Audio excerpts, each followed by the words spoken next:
Good evening, Lunatics. Hope you're all doing well on this fine Sunday evening. Welcome back to Super Mario Bros. Wonder. Last time, well, we still need to complete the last bit of the challenges in Bellabel Park. And mostly because, like, man, I was not anticipating some of the later challenges being as difficult as they are. Mostly because I kind of thought they were going to be all like, oh, what's the big deal? All you gotta do is just, like, you know, maintain invincibility, be able to have the ability to avoid enemies. I do that, like, every time I play any Mario game. But hey, who would have thought maybe we should probably do our best not to accidentally run into enemies What's yours that are just mine. like filling the entire screen. Word to Yamada. Thanks for the 9-bit Dirt Dog. How you doing? Happy Mother's Day, by the way, to everyone. Please be kind to all your moms out there, assuming they're good moms. But yeah, like, I'm just like really bad at Mario apparently lately. I'm trying my best to be better about it, but hey, you know, I probably could take this a little bit slower. I don't really need to rush all that much, mostly because, like, there's not even a timer on the top right of the screen, so, like, I don't even need to worry all that much. Can I just say, though, I do find it rather amusing that in this game, almost everyone always rocks the parachute cap. And I think, like, the development team kind of realized that. Because, like, oh my gosh, I forgot the Galoombas can run at you spontaneously for no reason. Actually, no, I know it. They're not. Wait, I'm being dumb. They're not running at you. They're actually being bumped back by the blowfish or whatever these guys are called. Oh my god, I actually got so lucky. I think one of the blowfish actually pushed one of the Galoombas off the cliff for me. Oh my god, if that Galoomba actually landed on me, I was going to be extremely upset. How do I dodge this? How do I dodge this? Oh, my stars. Once again, I can't believe Limit is finally facing the accusations that they're bad at Mario. Well, here's the thing though. I'm a grandmaster now in Marvel Rivals. And I'm also like always winning in Master Duel. And I got up to Master Ball rank in Pokemon Champions. Am I bad at video games, or are video games bad at me? Aww. The answer is once again, let's video go. games are bad at me. Oh, my. I repeat. Anyway, as I was saying though, I feel like the development team realized how everyone basically only exclusively used the parachute cap when going through the main campaign of Mario Wonder. So they basically introduced a bunch of duplicate badges. Oops. Let go a little too early. But basically, they introduce a bunch of duplicate badges in order to have you use multiple abilities in conjunction with the parachute cap. Because I feel like you know how every single Mario game, they introduce some kind of new, like, gameplay gimmick in order to allow them to be able to do more fun ideas with the series? Like, usually they introduce some kind of new, like, flight-based power-up, like, say, like with the raccoon suit giving you the ability to fly, the cape feather giving you the ability to fly, but through gliding. Aww. And then there's, like, etc., etc. They didn't really introduce a power-up like that in this game. What they did instead, they just gave you a item that allows you to glide everywhere, which is so ridiculously handy. Like, there's, like, almost no opportunities, like, no moments where you wouldn't want to just use the cap power-up for the most part. So it's like, So it's like, why would you ever not want to just use it? It's just that useful.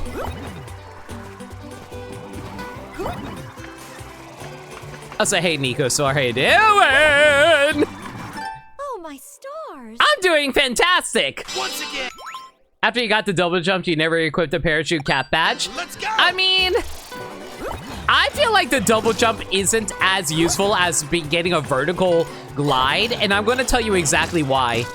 Like 90% of the levels in the base game is you just traveling horizontally. And if you want to get extra height, like, more often than not, you can just do a normal wall jump. My. Once again, let's go. Like, I don't see the value in a double jump when you can just, like, get the height that you need to get off of a wall jump over getting, like, there's, like, here's the thing.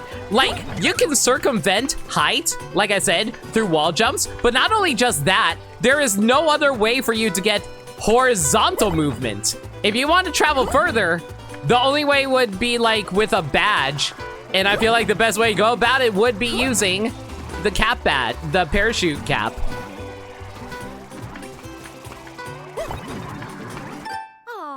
So for me, it's like, sure, I could make myself go even higher vertically by getting the double jump, but instead of that, I'd rather make myself more well-rounded, you know?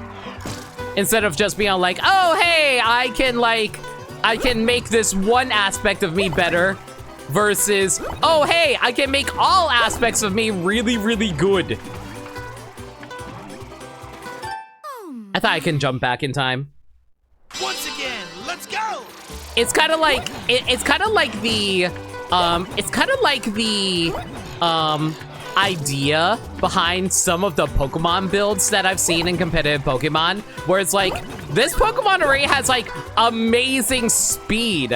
Why would I bother raising its speed further when I can supplement some of its weaker stats, like giving it more like defense or something like that in order to like survive better against certain situations. So it's basically accommodating. So it's not like it's like, I'm already capable in one area. I don't need to be even more capable in this one area. It's actually really interesting because like I was watching a video by this comics YouTuber called Sir Superhero, and I was watching his video talking about the Infinity Gems / Infinity Stones. And he was talking about how in recent comics, there's like an idea called the Infinity Circuit, where a lot of people talked about, oh God, I really hate this. I hate everything. I hate everything. I hate life. I hate everything. I hate everything. I despise this. This is the worst possible thing they could have done to me. Why would they do such a thing to me? Ah! And done. That honestly was nowhere near as bad as I thought. Anyway, so like, it's like they were talking about how like, you know how a lot of people in the comic spaces are like, oh, hey, wouldn't it be crazy if the Hulk had the Power Stone to make himself even stronger? Or if Loki, who is a good master manipulator, got access to the Mind Stone? And like, everybody always thinks about it like that. But like, by contrast, it's actually like, he was talking about how it's actually more interesting if they supplement the character with other aspects to make them even more strong through other aspects to make them better. Like, for example, like instead of like the Hulk is already ridiculously strong. He doesn't need the Power Stone to be even stronger. He's strong enough as it is. But if you supplement other aspects of him, like say, let's give him the, like, say, reality gem, that'll make him even more crazy, because like, not only is he super strong, but now he can manipulate the universe around him to accommodate himself while also basically punching the shit out of everything. Or for Loki, imagine if Loki had the Power Stone and he had like while in combination with his like master mental manipulations with the Power Stone, that just makes him nigh on unstoppable.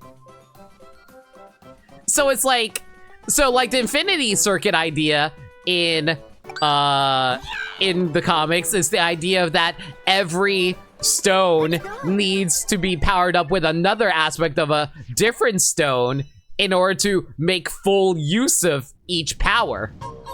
So, Avoid the coins and get to the goal. and I just find that so freaking fascinating. Well, break your Hulk with the reality, so it's a terrifying thought. Exactly! I think most of your run used the high jump just because it made traversal way easier than a float. See, here's the thing though, the float also doubles as a slight boost. You know, like the spin jump in Mario Galaxy? What do I have? While in midair, press R, shake control, gain a little yeah, I mean, it's basically like the spin jump from Mario Galaxy. All right, I need to avoid coins, got it. But yeah, it's like the spin jump from Mario Galaxy, but except you get even more horizontal movement. Yeah, like see, right here, if I had the glide here, this would be fan-freaking-tastic right now. I can just easily avoid these coins if I had the float, because then I can easily just like glide on through. Whereas the spin jump, you can accidentally do something like that and just like jump into like a dangerous object. At least with the glide, you have more control over your movement.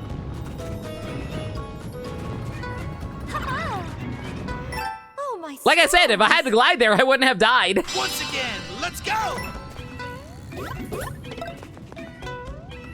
I wonder if I can pop these bubbles using the Buzzy Beetle. I'm gonna lean towards no, mostly because if I had the, I feel like if I had the Buzzy Beetle, it'll actually cause the coin to fall into the hole area here, which I'd rather avoid. I'm also not gonna touch that flower there because I don't know what it does. If it spawns more coins, I would be, you know, I might as well experiment. Once again, If I'm gonna be here for a while, dying to everything, I might as well experiment.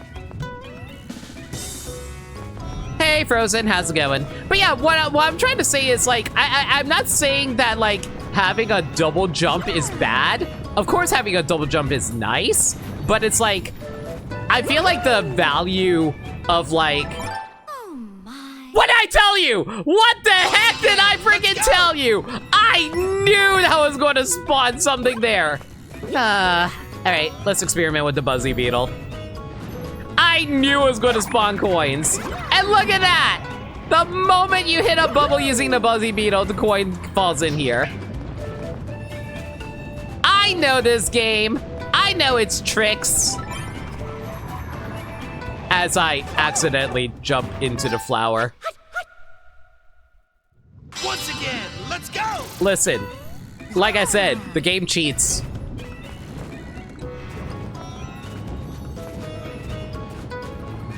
Oh, my stars. Once again, let's go. Spin jumps more about regaining, hiding, create different arcs are impossible with other badges like M-shaped jumps. Aw. Once again, let's go. I feel like I said, I get the useful value of it, but at the same time, it's like one of those things where it's like, I'd rather have the horizontal movement. Dang it, keep on running into that. Because, like, Begin.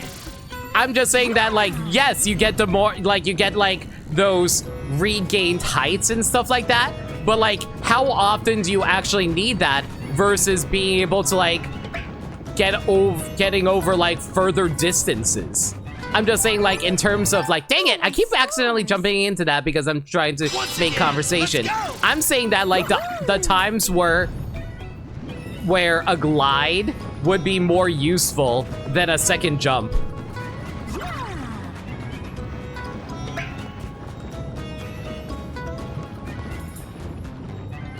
Like right now, another glide here would be so nice right about now.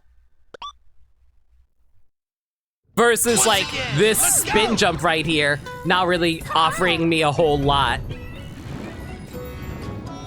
Like, I can get way more maneuverability here if it wasn't for this spin jump.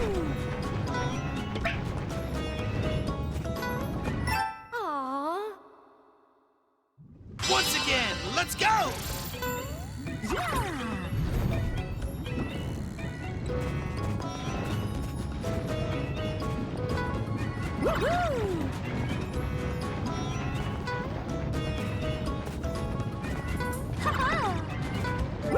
Damn it! See, that's what I mean!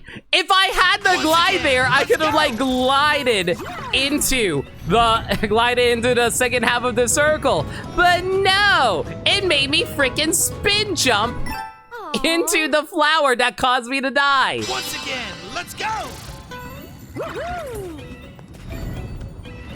If you ever came back to this game, you'll have to experiment with the parachute cap. I feel like the parachute cap is the most notable thing in this game. Dang it. That's on me, I'll freely admit. Ow. Once again, let's go! You use the spin jump to gather collectibles? Here's the thing though, like, every collectible in this game can be gotten without, like, without a badge. So it's like, so worrying about collectibles becomes a matter of like, how do I put it? Okay, to be fair, you can also complete this entire game without like any of the badges as well. They kind of designed the game for that. But at the same time, like, there are so many times during the game as a platforming segment, like, you want to be able to get through it through horizontal movement. Because, like, the glide also functions at, not necessarily as a jump per se, but as a movement option that allows you to get across sections a little bit easier. Once again, let's go! Pretty sure put both parachute and spin as both S tier caps. No, I agree that the spin is nice. Invisible badge will make this easier, trust. You know what, Kojin, you're so right. But oh man, such a real shame that like this level doesn't let you change out your cap. Oh man, guys. Unfortunately, I'm gonna have to play this so unoptimized because of that. Sorry, Kojin. Man, if I had the invisibility badge, you best believe that I'll be able to get through this level way easier. Yes, sirree. I was like, hey, Kojin, how you doing, man? God damn it! Oh, my stars. Once again, let's go!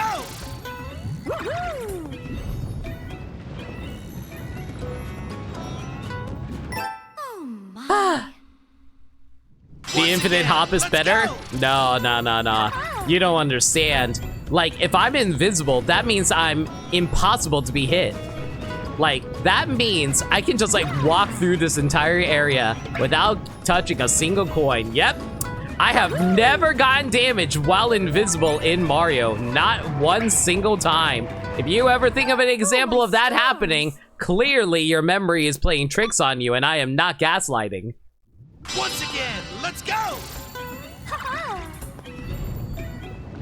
Y'all can trust me. Your friendly neighborhood no limit. Your favorite PNG tuber, who always will provide you the facts and nothing but the facts. But yeah, like, I'm pretty sure there is actually a badge in the DLC that combines both parachute and spin. So honestly, at that point, it's kind of a moot point at that point. Because it's like, well, they put the two best badges together. Might as well just use them both, right?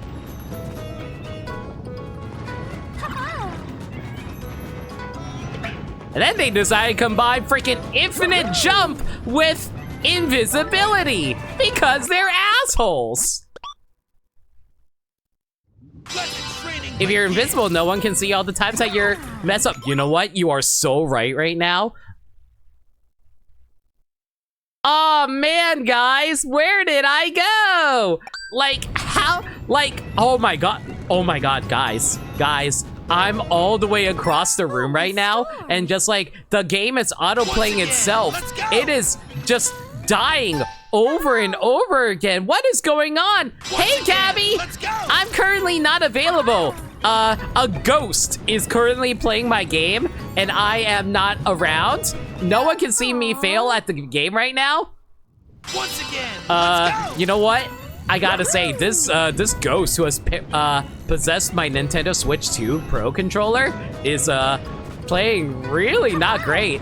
It's a good thing that they're only able to possess one object, because otherwise they'll really be mad about how bad they're playing and try to throw objects around the room like a goddamn poltergeist. But it's all good. Look at that. Look at this. Look at this. They're doing so much better. I'm so proud of them, guys. And you know what? I think being shrunken down like this is a good strategy for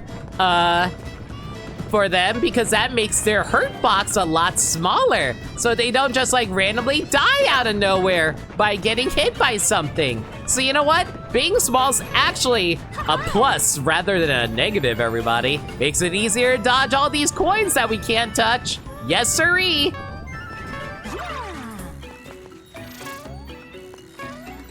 Okay, that being said though, if the ghost did randomly decide, oh god, I hate this. I already hate this. If the ghost randomly did decide, hey, it would be nice right about now to have the ability to have the larger size, but nope, it's easy clear. Oh wow, Ghost, you're so incredible! I can't believe you beat the level for me! Thanks, Ghost! Now piss off. Reminds me of those guys who made the worst possible Smash character as well as the best possible Smash character. Yeah. All right, you know, we kind of got through.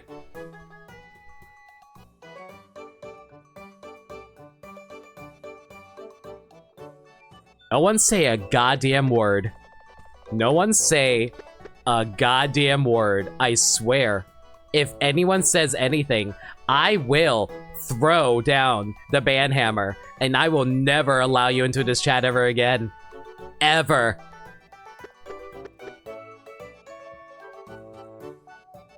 Anyway, what would you say? Exactly! That's exactly what you should not be saying right now. I'm glad that you're understanding it.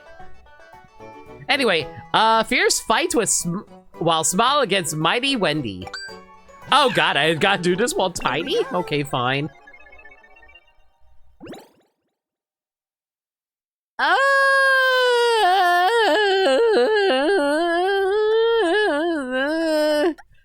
I'm noticing they're not letting me use my damn glide. Okay, so the wall climb and grappling vine is worthless. Spring feet and invisibility if I want to be a colossal dumbass. Sound off. I'm not turning off sound. I'm not going to turn on spring feet. I'm not going to turn on jet run. Safety bounce is worthless as well. Crouch high jump is not useful. Timed high jump is not that useful. Fast dash, dolphin kick. Literally the only useful thing here is the parachute cap. Defeat Wendy. It's fine. You like the grapple vine? The grapple vine is fine. I just have no use for it because there's literally nothing for me to latch onto. Like, it's completely worthless in this fight. Like, I guess I can grab onto those things over here, but aside from that, though, it doesn't do much else. But yeah, I gotta do this without taking a single hit. Woo!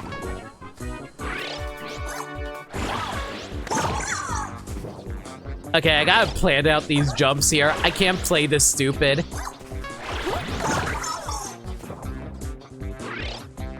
Grapple Wendy's ass. I don't want to go anywhere near that reptile's butt. No, no, no, no. Okay, I'm glad that me being on the ground still counts as me hitting her. Okay, that doesn't count as hitting her, though. That doesn't count as hitting her either.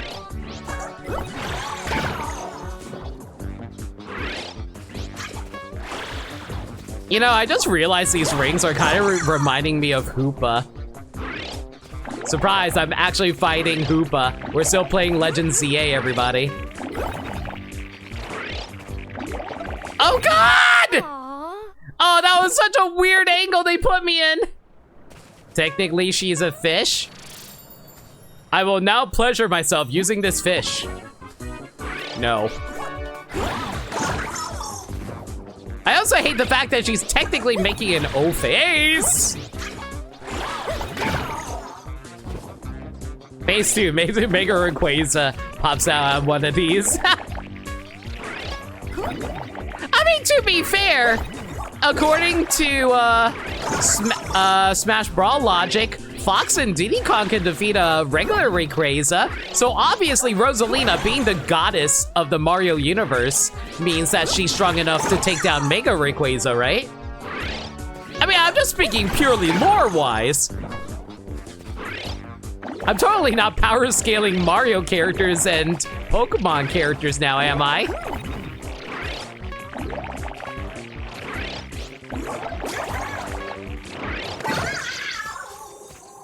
Yo, Octoling, how you doing? Welcome to the stream. We're currently power scaling whether or not Rosalina can defeat a Mega Rayquaza. I personally say yes! No! You stupid!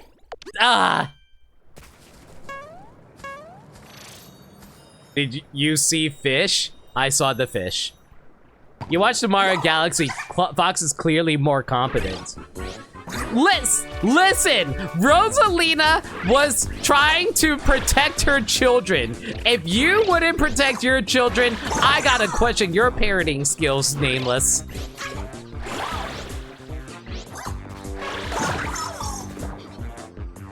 At least the way Wendy spawns is fairly consistent.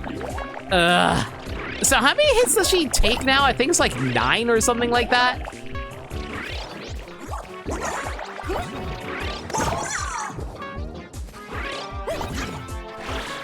Oh, by the way, I hope everyone's had a happy Mother's Day. Hope you treated your moms well. I gave my mom a hug. I am not a very good child. Do not be like me.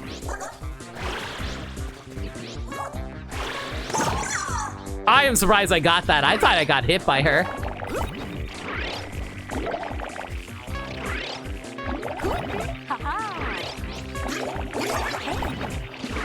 Dang it! Oh, that was so close.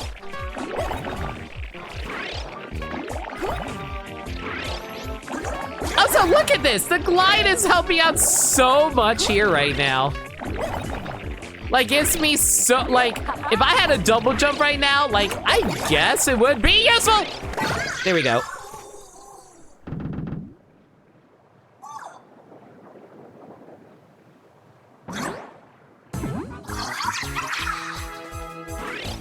I actually went crouch jump on some of those boss rematches, badges I normally never use. I don't see myself ever using it personally, but I can see the value in it. Dang it! Ah! She's too wide! She's too wide! And normally I like my women thick, but not in this instance.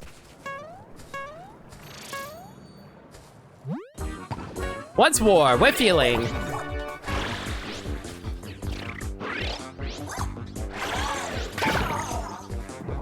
Got sat on by Wendy. I wasn't even sat on. She like smashed her face into me.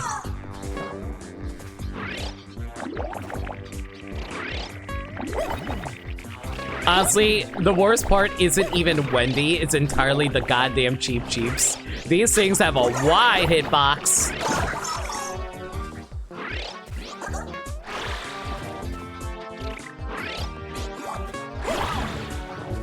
Come on.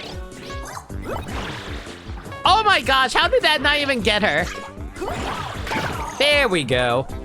Listen, Wendy should be grateful. I am blessing her with Rosalina's butt. You know, okay, you know what? Now that I'm thinking about it, because of how I'm playing small Rosalina right now. Okay, what do you think is the canonical size of Mario and company? obviously Mario and company needs a super mushroom to get bigger. But by the logic of the Mario movie, the default size of Mario would actually be small Mario and company, right? So that means the Mario sizes that we're used to, it's after they actually consumed a super mushroom. How do you feel about the fact that this is what canonically Rosalina looks like without a super mushroom? She is a short stack indeed. Mario's like 2 feet tall going by new donker size. I mean, yeah, you're right. I'm just saying, like, is that Mario, is Mario and Mario Odyssey after taking the super shroom? Or is that Mario, like, using, not even using a super shroom? That's what I'm asking right now. I personally subscribe that Mario is constantly in super form because of emergencies where Bowser randomly decides to attack the kingdom, so he's always ready on standby. However, through progress and technology from the Mushroom Kingdom, they have developed ways to maintain the Super Mushroom after taking a hit. So whenever Mario in the 3D games takes a hit, he doesn't automatically shrink down into small Mario. So therefore, Bowser has to develop new magics. Yes, that's right. Bowser developed new magics to allow for Mario and company to be able to take more damage. So once we go back to the 2D games, they once again will shrink from taking a hit. So therefore,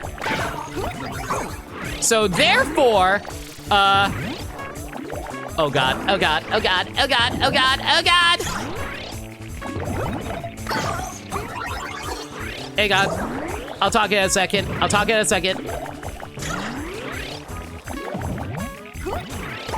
Okay, there we go. Okay, so Bowser develops new magics that allows him to actually do the damage necessary to overcome the Mushroom Kingdom technology that they developed so that they can once again be shrunken after getting hit from, after taking a super mushroom. And then the Mushroom Kingdom yet again has to develop technology yet again in order to overcome the dark magics of the Koopa Kingdom.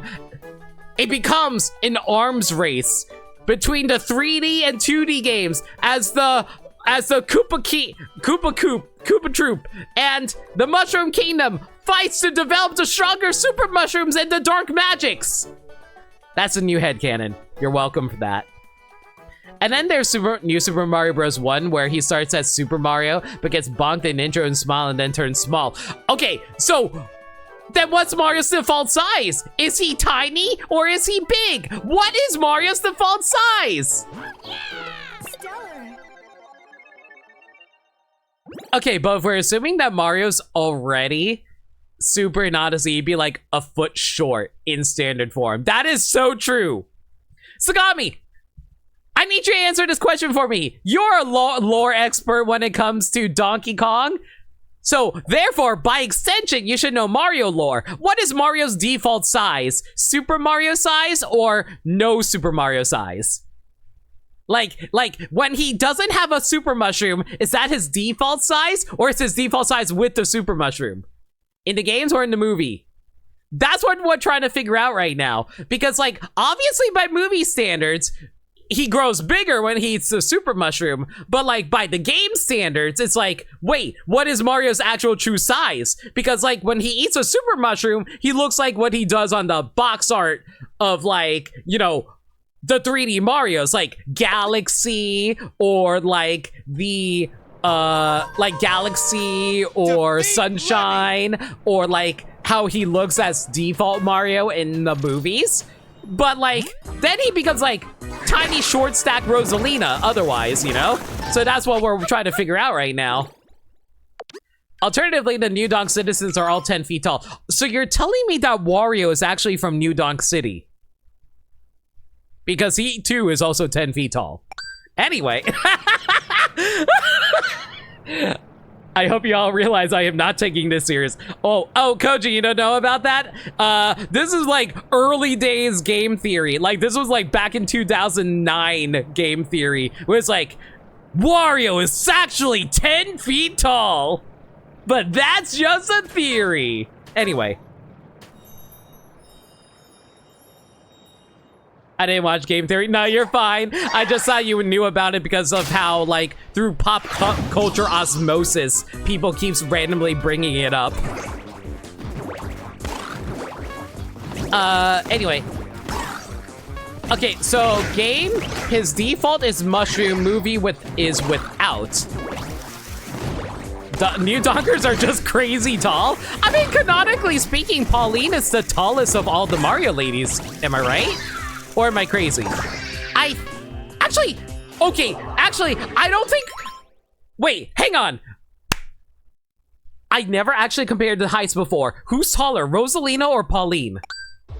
I actually have no idea. I never actually looked at the multiplayer, but I know for a fact that Pauline is pretty tall and she's taller than Peach. Oh boy, time for the DVD menu, everybody. Rosalina's bigger in your heart. Listen, I love Rosalina too, but we gotta pay respects to the OG lady of Pauline. And I'd say lady intentionally.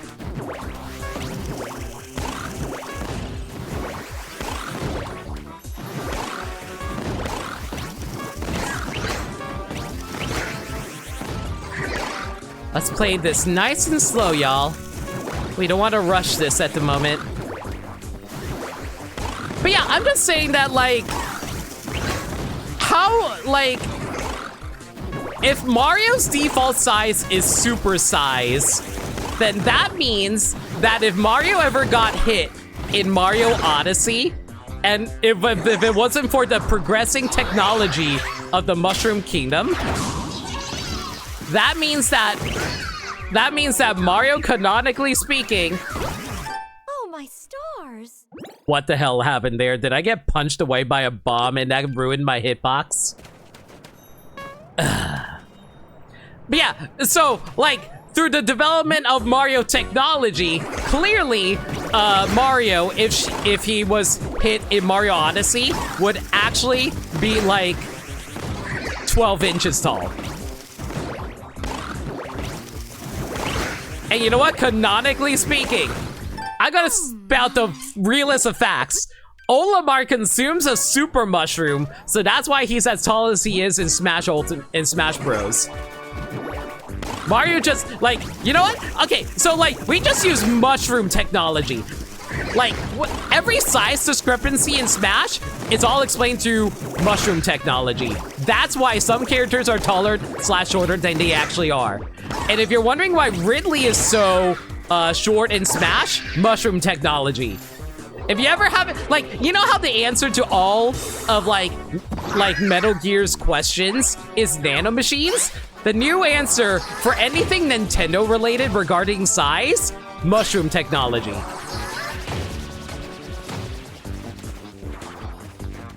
You heard it here. Smash Bros has variable height. See Kirby and Ridley. So what's up with fighting Lemmy again? Apparently there are three. Okay, so there are 3 different fights for the Koopalings. One's the one in the base game. So that's the normal one. Second time, you fight the beefed up versions of them using a full power up.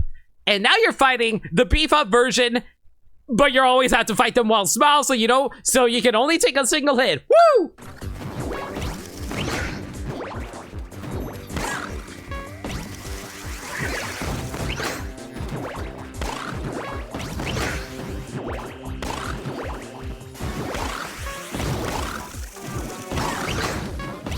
I will read chat in a moment. I'm just making sure I don't get crushed by... Aww. I thought I was going to land in the center. I thought I was going to land in the center. I thought I was going to land in the center. I thought I was going to land in the center. I thought I was going to land in the center. I thought I was going to land in the center. I thought I was going to land in the center. I thought I was going to land in the center. I thought I was going to land in the... Anyway, sorry, I had to reboot. I was part of the Hollow Knight community during the Nidus the Pale King theory's emergence, what was out of kind of our version of Sans' Ness. That's hilarious. Rose is the tallest in some canon. She's actually 7'7". Some canon. I thought I was gonna land. Thank you, Sagami. I will drop that into my text channel so I can reference that later. Actually, I probably could throw in another one.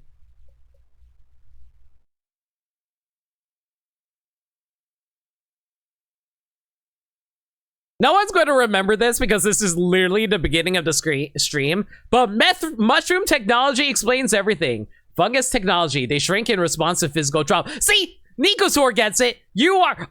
Y'all understand. Mushroom technology is the answer to everything. Kirby and Ridley. Kirby is supposed to be like a quarter high, but like I said, mushroom technology lets him grow up, and Ridley, all we gotta do is punch Ridley in his stupid face a few times, and then he'll shrink a little bit.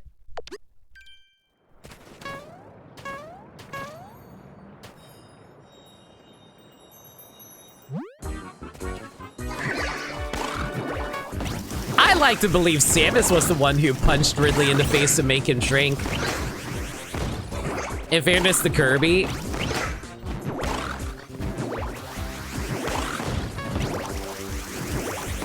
Sorry, give me a sec. In fairness to Kirby, his height is kind of inconsistent in his own games even.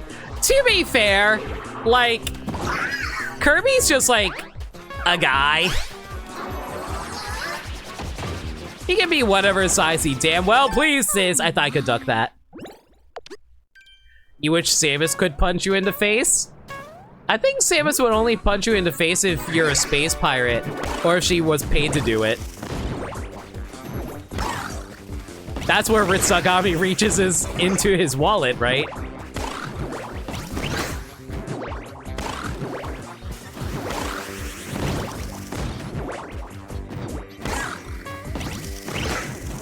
Please land there. Perfect.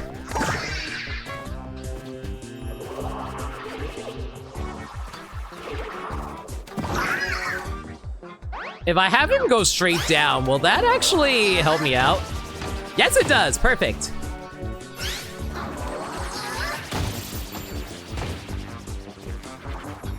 I have figured out the Lemmy boss fight. It's all about perception, everybody.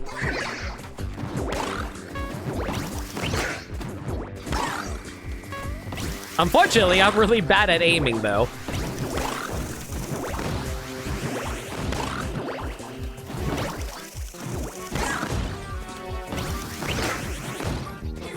I think as long as I stay grounded, I should be okay. I should probably stop actually trying to, like, jump for the most part. It'd probably be easier if I just, like, did Wanna watch me do a flip? this.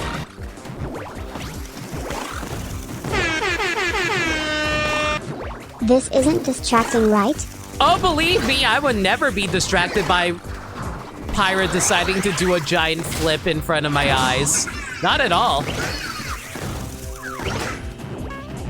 Damn it! I thought he was stunned! Did you see how he is falling over? What do you mean I got hit there? I'm gonna throw... Lemmy is a cheater. This is why nobody likes clowns. If you like a clown... Okay, that was pretty good. It was pretty good. How about Mithra? Then, no leave me one smug. I would never get distracted by Mithra. But thank you, though. Ah, dang it! Stars. Guys! I was busy reading chat. I thought hitting him once was going to disable his hitbox. No! Stop dodging.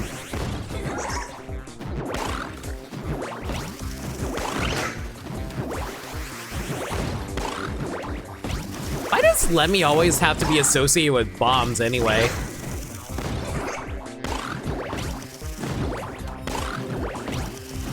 Is he canonically a pyromaniac? Is that why there's always a fire in, like, the Bowser Lava Lands? Was the Bowser Lava Lands actually a bright and, like, colorful landscape? But then, like, Lemmy decided to set fire to everything and everything just became a fire country? That's my new headcanon. It's all Lemmy's fault that they live in a fire country, gotta be real.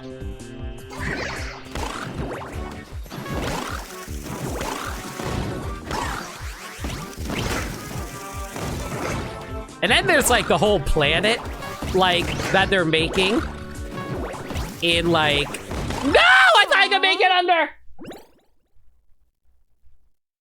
I'm so incredibly mad, y'all.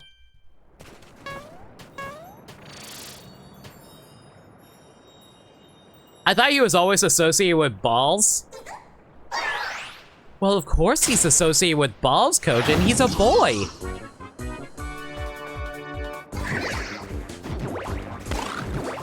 Anyway, considering his weapon of choice, Lemmy's kind of like a circus on fire. That's also valid too. I mean, like, you know, circus is like setting up like rings of fire and all that. It's just like, the ring of fire, the ring of fire, the ring of fire.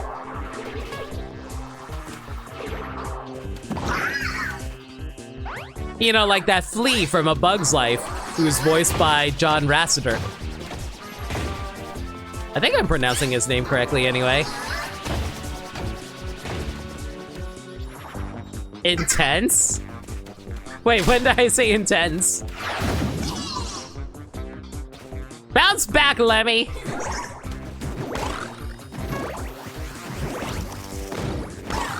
God. These bombs are being extremely unruly right now, thank you. I think I've only got one singular hit on Lemmy so far through all of these different attempts. I think it's mostly because I'm just being impatient. Like, this battle's more than anything just a battle of patience at the end of the day. Land in the center, thank you. Okay, don't rush, be patient, be patient, be patient.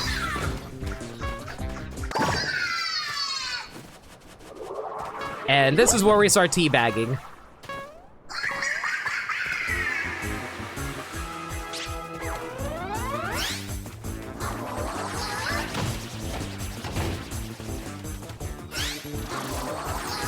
I think if I stay in the corner here, he won't actually hit me.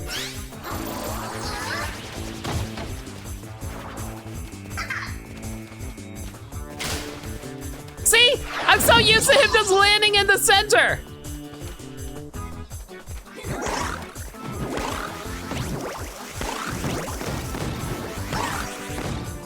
These bombs are so annoying. Entirely because they keep landing way too far away and they're just gonna blow up immediately.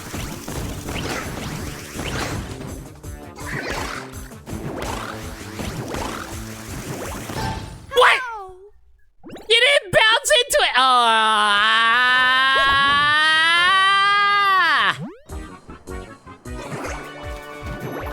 A circus on fire is intense.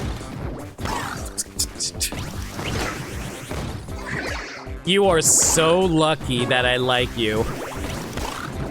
I would ban you for that.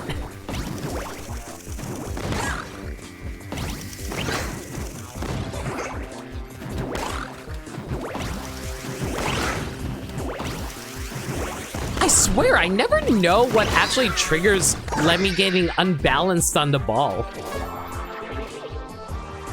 So you're telling me that Lemmy plays Clown Crew stun? Yes. Also, hey Zachman, thanks for maintaining your watch streak.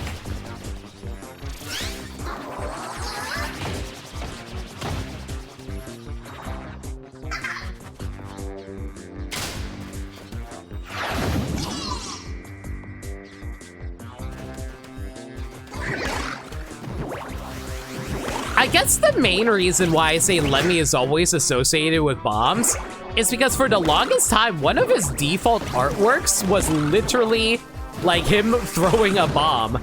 Like, I'm pretty sure that was the artwork that he had for New Super Mario Bros. Wii.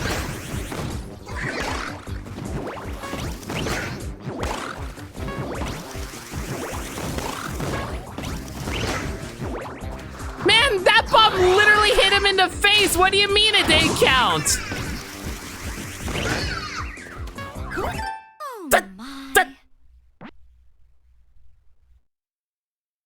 I'm taking a break. No, I'm not. The game told me to take a break, so I should go take a break. You know, I'm starting to wonder if I should actually do the crouch jump. The crouch jump might actually help me get on top of Lemmy's head. Hitboxes, am I right? For real. Like, it clearly looked like I should have landed on his head, but no, of course not. Look at that. Oh, my star. Okay, that one just was mistiming. Here, let's give the crouching high jump a try. Double jump. There's no double jump available.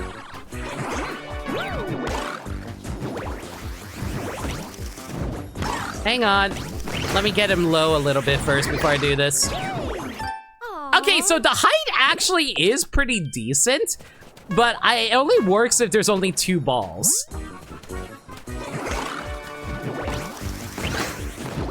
That's what she said.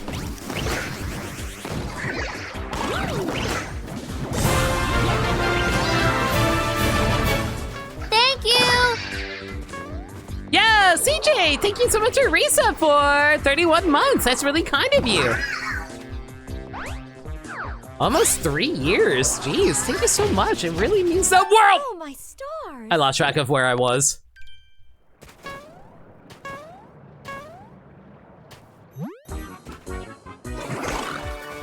Double is banned in all rematches. What?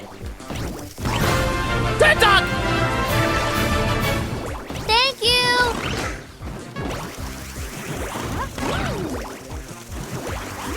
Thank you so much for the 2 gift subs. That's so kind of you, dude.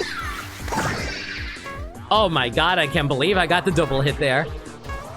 Thanks for the 2 gift subs too, Nico2 and Unknown Factor. Y'all enjoy the emotes.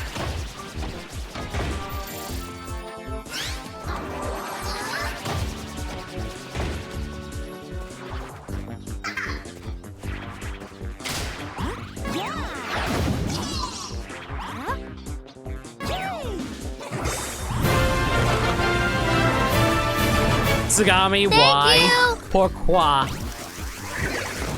Who allowed this? I didn't allow this. Mods, remove this man.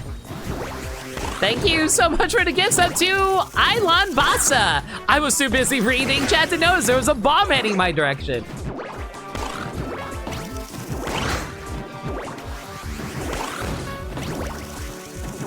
You know, maybe I should just like walk into them like this. There we go. Assuming he doesn't just like bounce over it. Now watch as he casually bounces over it.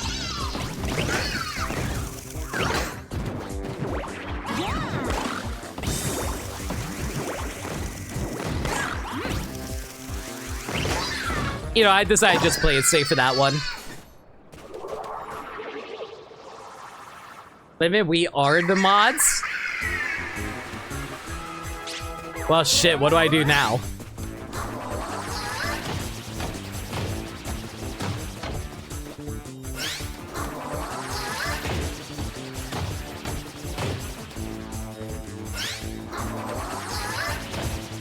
You feel like you just need more ground speed? I don't even feel like I need the ground speed for this. I definitely feel like it's a height issue.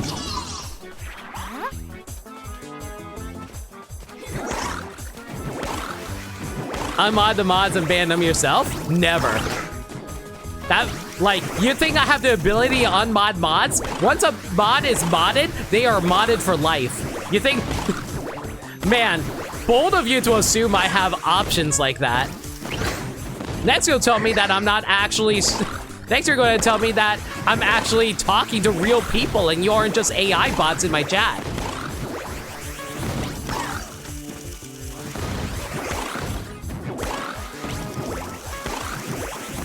Cheating the system with AI bots who act like they think they're real people.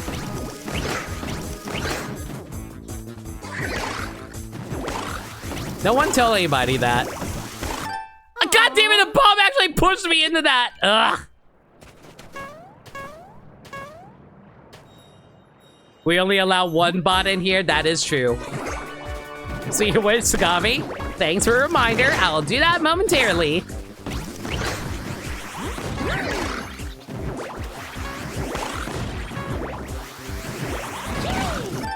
Oh my god. Okay, you know what? I think me experimenting with the crouching jump is not helping at all.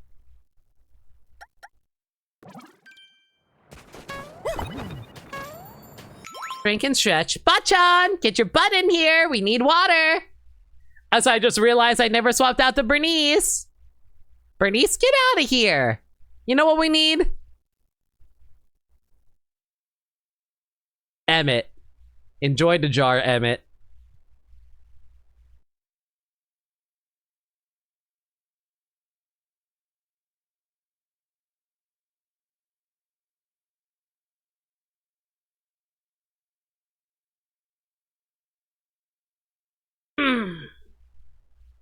What happened to Stay Hydrated bot? I don't know, actually. I never actually got that Stay Hydrated bot. I just used Nightbot for the most part. I guess Hydrated bot just, like, got retired at the end of the day. Oh, well. Dang it! Stars. I always get too green. Guys, what, you know what we're discovering here today? We're learning capitalism is evil. And you know why? Because it is through the power of capitalism that I keep losing. So this game is actually an anti-capitalistic message of limit. Stop being greedy. Jesus.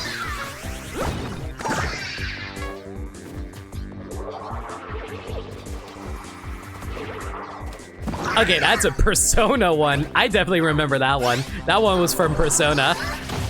I'm not gonna say which Persona, but it's definitely from Persona.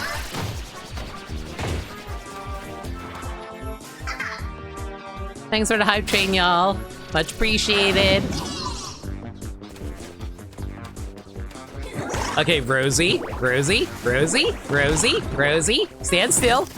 I said stand still!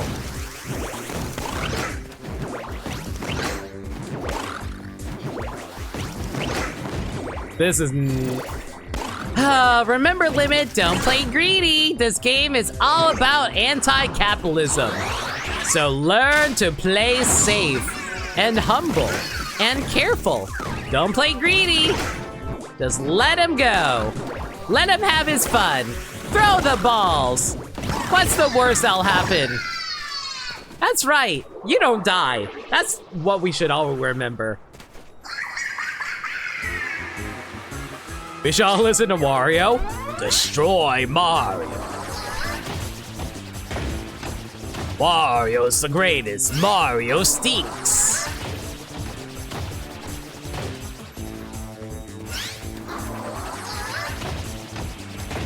Greed is good. But where's the fun in that? The fun is not wasting your time. Because you know what's the most valuable resource in the world? That's right, time. Because you can never gain time, you can only lose time. So whoever is able to maintain their time the best is the true winner of society. And whoever decides that sleeping is a requisite of maintaining time, You know, I'm suddenly reminded of the main bad guy from from Die Another Day, the James Bond movie, where it's just like, oh, I never sleep. And everyone's like, we have never seen this man sleep in his life. Go, James Bond, go figure out why this man has never slept before. And then you find out, oh, it's because he uses a machine that he is able to restore his rest in. And I'm like, when did James Bond become a sci-fi?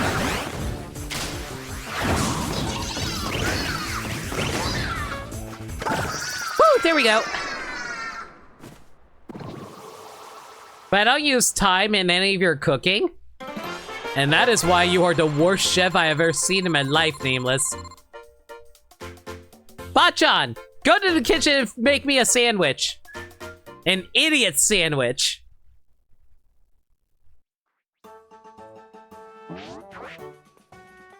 Since Moonraker, I wouldn't be surprised. Mighty Larry! Here we go. Defeat the boss! Which one was Larry again? Larry was the... Oh yeah, this one. Defeat Larry! Okay, I'll admit, I'm not entirely sure how I'm supposed to beat this one without being able to, like... without being able to, like, use a power-up to hit him. So, this is gonna be a little interesting for me, not gonna lie.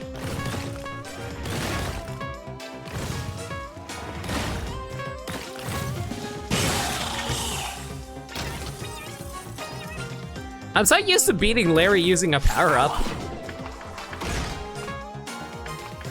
Oh boy. Oh no. Oh no. Oh no. Oh no. Oh no! Oh, was I supposed to jump into him? Oh, I was supposed to jump into him, wasn't I?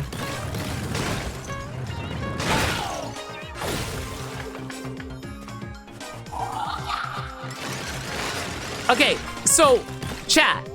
I know canonically speaking, Mario and company are trying to punch their way up. But like, strictly speaking,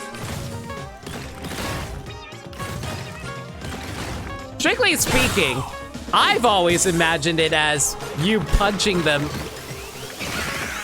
like, punching them with your head. Like it's like a headbutt even. So I always assumed that Mario had like the strongest head in all of like video games. Or am I weird for thinking that? Oh my god, so it's like Tetris where if it gets to the freaking bottom I die?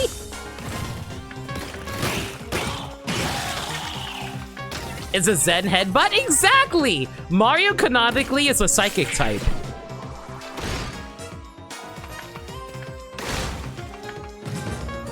And if you argue otherwise, clearly you haven't been paying attention to the Mario lore.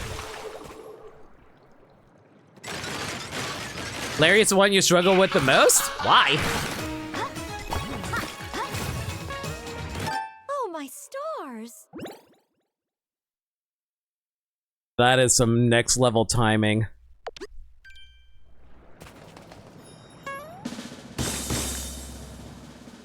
I thought I jumped in time in order to destroy the crystal. Let me clearly... Mario's clearly firefighting? Mario's only fire when he has the fire flower, though. Okay, you know what it is? Mario's one of those Pokemon that has, like, a, alternating, like, evolving typage based on what form he has. Are you serious right now? I swear to God. So, like, depending on his power-up, he has, different types. But at base form, he's a normal type. Mario purely is a normal type otherwise. When he's Fire Mario, he's fire fighting. If he's like Ice Flower, obviously ice fighting. If he's like Penguin, he's ice water. Yeah, let's go with that. I know my Mario typing.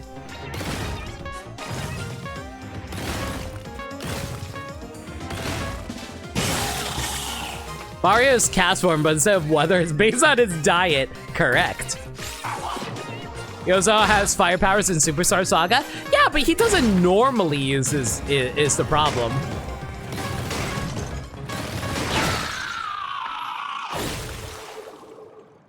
Mario is either a mom with protein or the nuclear bomb that is Eevee. I argue Eevee, except it comes to power-ups instead of, like, evolution.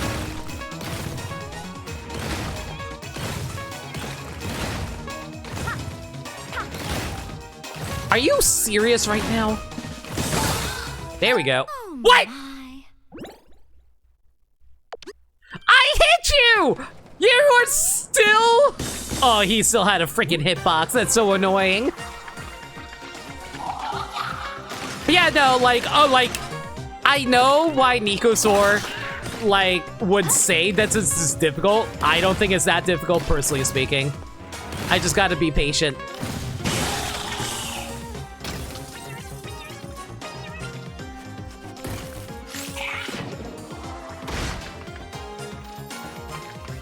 Give me a Fist of Fury.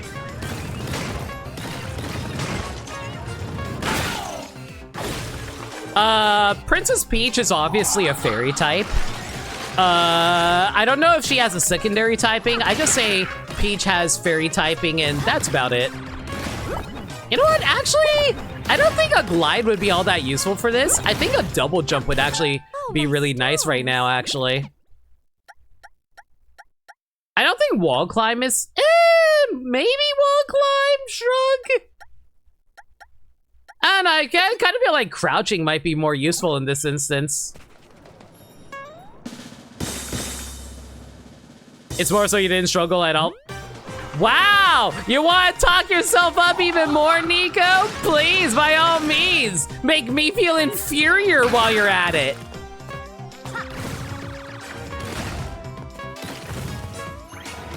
Mods, do absolutely nothing to this man, but look at them in shame. Shame them. Like, wiggle your fingers at them, be all like, shame, shame. Brag more about your achievements, like how I brag about all my achievements all the time. I'm not a hypocrite.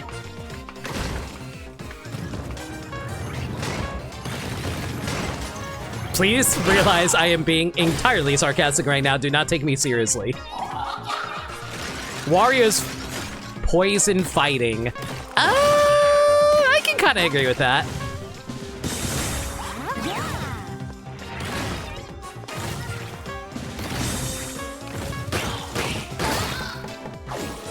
I'm surprised I barely got that. This doesn't hit me. This does not hit me. Okay, good.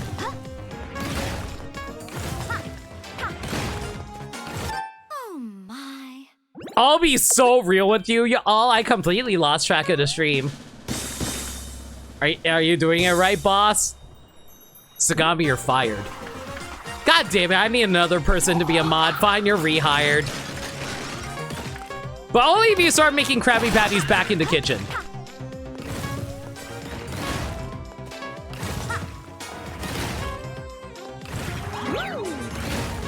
Okay, that double jump actually was so helpful. Well, not double jump, that crouch jump was so useful.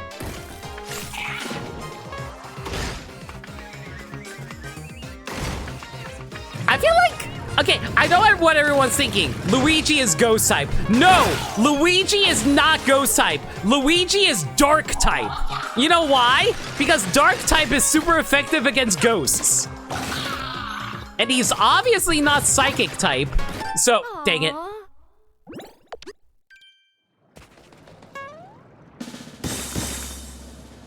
Luigi would have access to ghost-type moves. Yes, he has access to ghost-type moves, but he himself is super effective against ghost types.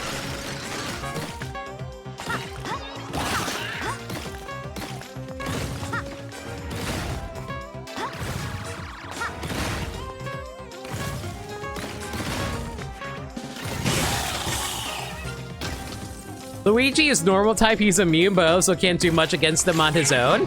Which is why you have to give him an item that allows him to use a bunch of different ghost type moves.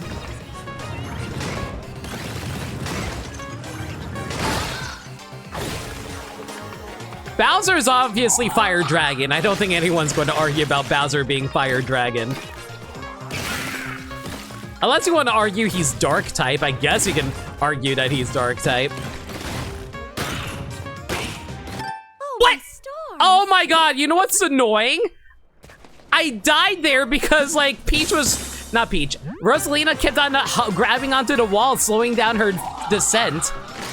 Aw, that's so annoying, yo.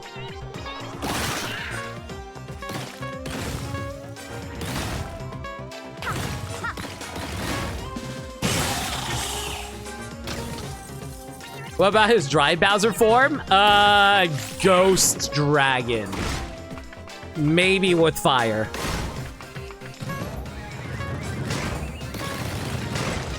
Or maybe he's still Fire Dragon. I mean, I wouldn't be surprised if there was actually a skeletal version of Bowser, like a skeletal version of a Pokemon, and they still considered him like Dragon.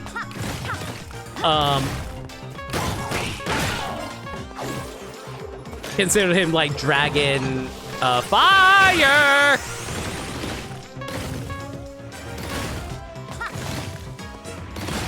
Oh my gosh. I don't think we're going to get this one, unfortunately. never mind. Just barely got it. Junior would be Poison Dragon, but purely because of Sunshine. Yeah, because of like his paintbrush. Yeah, I get that.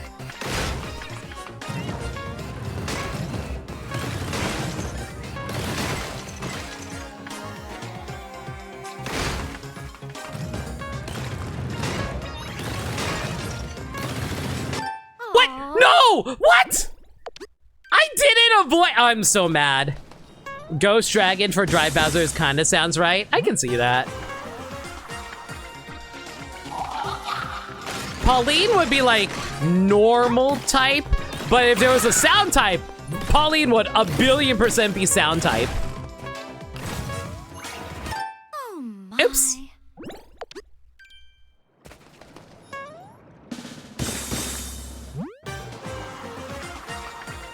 Maybe fairy. Maybe normal fairy.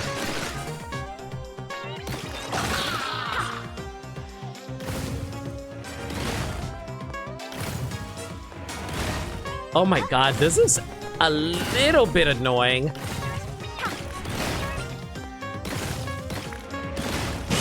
There we go.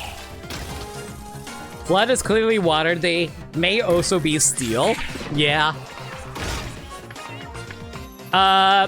Piantas are poison types because they are toxic.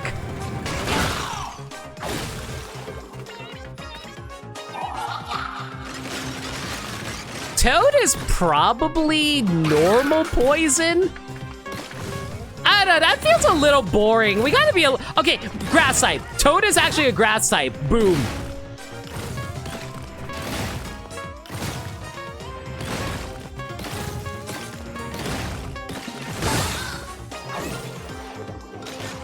Piantas are dark. They're mafia. They're also technically. Oh wait, right. I thought I was safe there. They also could technically be like grass type too, since they have like those plants on their heads. Goombas are dark types. They can be like grass dark, since they're so supposed to be like offshoots of like the toads, right? At least that's my headcanon.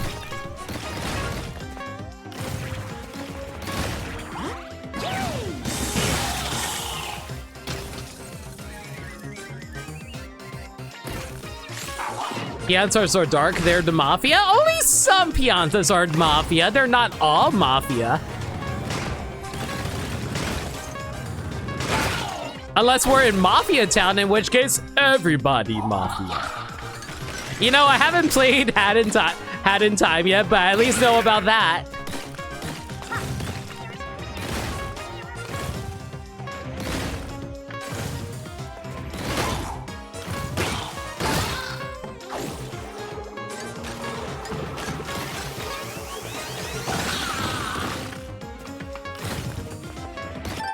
Ah, dang it, I thought I had enough time to get over to the left there.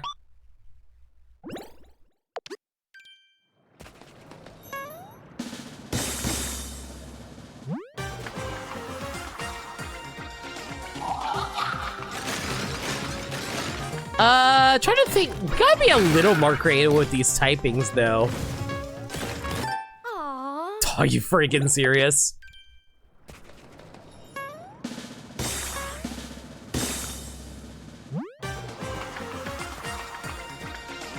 So, Rosalina, if she was a Yu-Gi-Oh card, she'd be a divine attribute Yu-Gi-Oh monster. Unfortunately, there's no divine type in Pokemon. Like, the closest would be saying, like, she's psychic type, I guess. I wouldn't even call Rosalina a psychic type, personally speaking.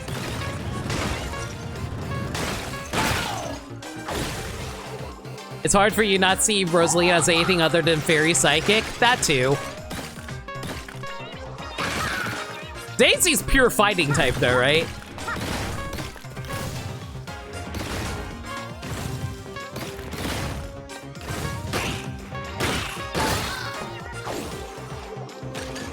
She's got that Gardevoir energy to her, I can see that.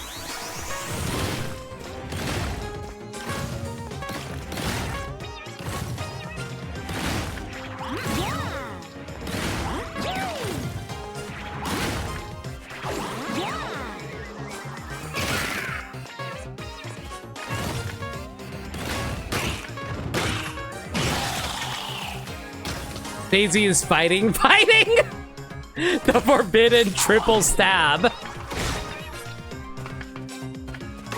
Or quadruple, whatever.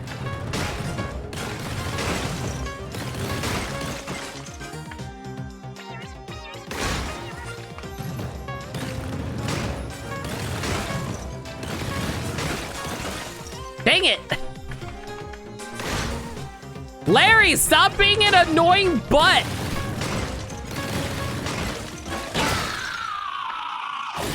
Daisy throws hands, but I feel like Daisy is also ground type or has access to the best ground moves. Is it because of the Sand Kingdom? I'm gonna assume yes.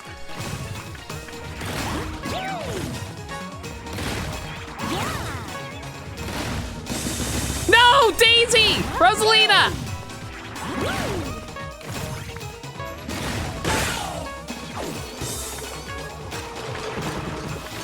Oh, these bombs are gonna be annoying.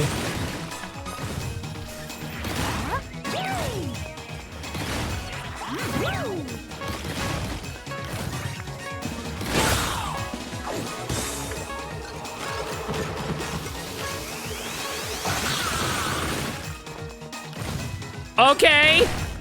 Interesting placement there, but fine.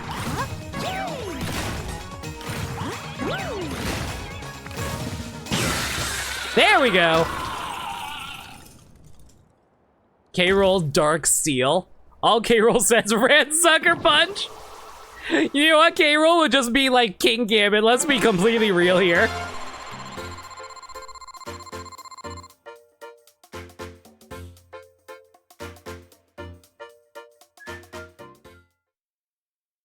So, Donkey Kong, obviously fighting type, but he might have another type to him. I don't know what his other type would be.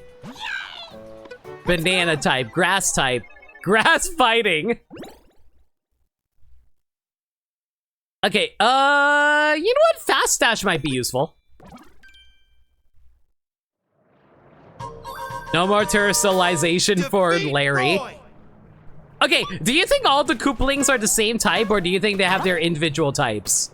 I don't know what typing the other all the Koopalings would be, though. Obviously, like, dragon of some fashion. I don't think I've ever seen them breathe fire, though. They can summon fire, but I don't think they ever breathed fire.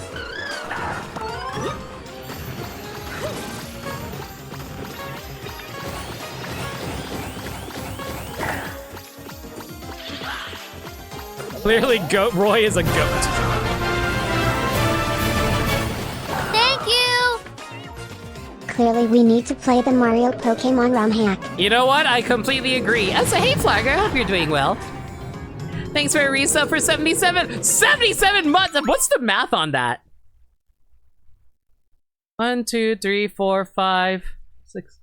That's over 6 years. Thank you so much for the over 6 years.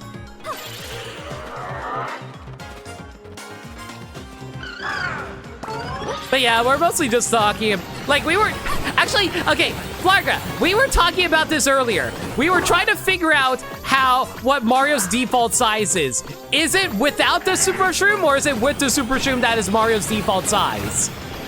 Because if we go by the Mario movie and some video games, clearly Mario's default size is non-Super Mushroom. But he looks so weird when he's non-super. So, like, what's going on there? And my answer to all that? Mushroom technology. Hey, Phantom, how's it going? Oh, motherfucker. Thank you! Canon Mario size discussion. This is the content I come for. Thank you for the 79 months, Phantom. Really appreciate it. Hope you're doing well, buddy.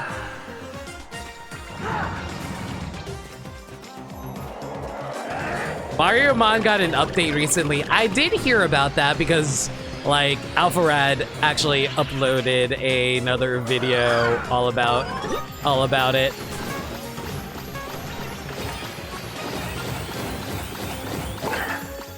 I wouldn't mind streaming Mario Mon, but I will say the main reason I haven't actually gotten around to doing it There are too many games coming out for me to do. It doesn't help I still have to get through Final Fantasy VII whenever I get back to that. Do you stand a ghost at a chance? What? How can this be? Kaiba's not dead! Oh, but Yugi, you killed me that day! You ever think about the fact that, like, they kept saying that Kaiba is dead in that episode, but they never actually clarified how Kaiba actually died? But I know in, like, it's funny because I think in the anime they said he died because he literally committed suicide after Yugi beat him. And I'm like, Jesus Christ. This is why people take video games way too seriously. He's using the same monster in the first turn as our previous duel. Yo, booze, booze, booze, booze, booze, booze! My. Kaiba would actually die of embarrassment. You're not wrong. Also, fighting JoJo Ghost Koopas. Yes, I am! And unfortunately, Roy is just being extremely unreasonable right now. God, I love Boo so freaking much. Wow, I am legitimately shocked I didn't get hit by that Boo there. That's actually amazing. Well, if we have more than one Mario running around, like, how are there two Luigis in Mario Galaxy? And I think the bigger question is, how the hell is there a baby Mario and a, like, normal Mario running around? And why is there a okay, who is Metal Mario? Chat, answer me this. Who the fuck is Metal Mario? If you can tell me who Metal Mario is, I can tell you where baby Mario comes from.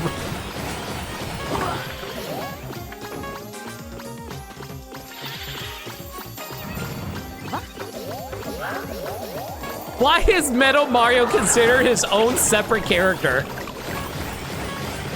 Who's Pink Gold Peach? Well, obviously Pink Gold Peach is like Metal Mario's girlfriend, duh. But if we don't know the origin of Metal Mario, we can't explain Pink Gold Peach.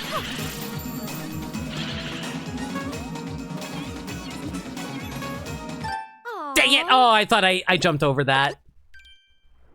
Merchandising, clearly.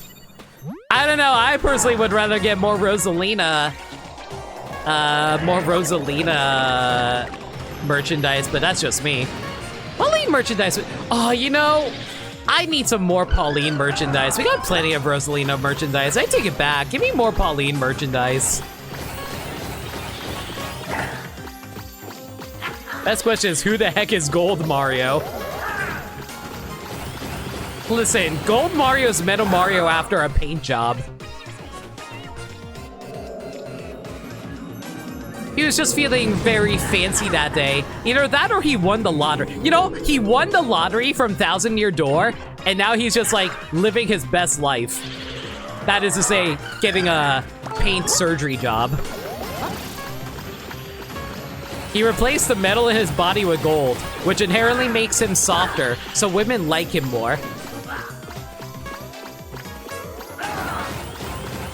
They're like, oh, Metal Mario, you're way too rough and, like, could give me, like, tinnitus. Gold, though? I would eat gold. Gold is literally edible.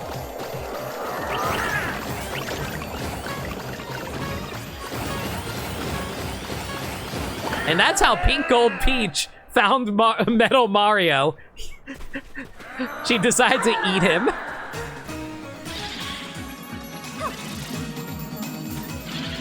That's my cannon. You're welcome for it.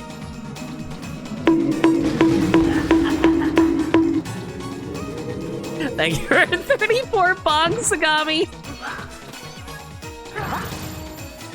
Yo, bird! Bird! Bird! Bird's the word! Bird's the word! Bird's the word! Thank you.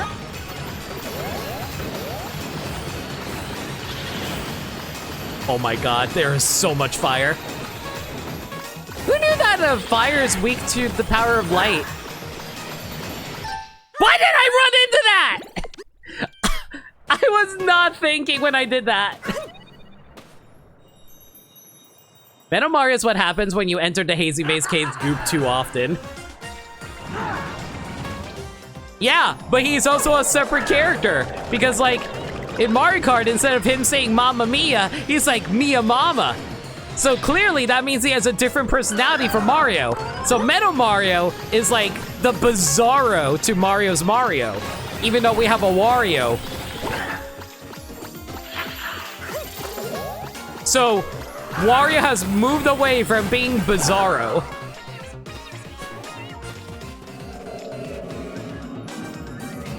And this is why trying to figure out the lore of Mario is way too confusing.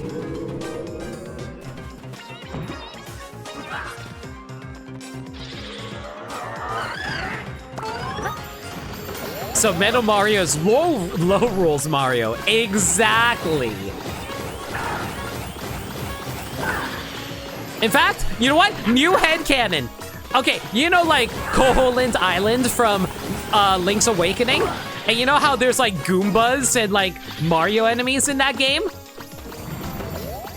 I'm gonna tell you right now, Koopaling is actually from a low rule universe.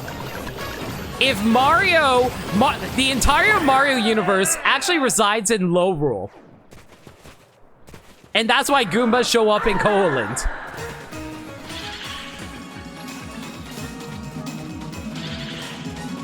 I just blew your mind.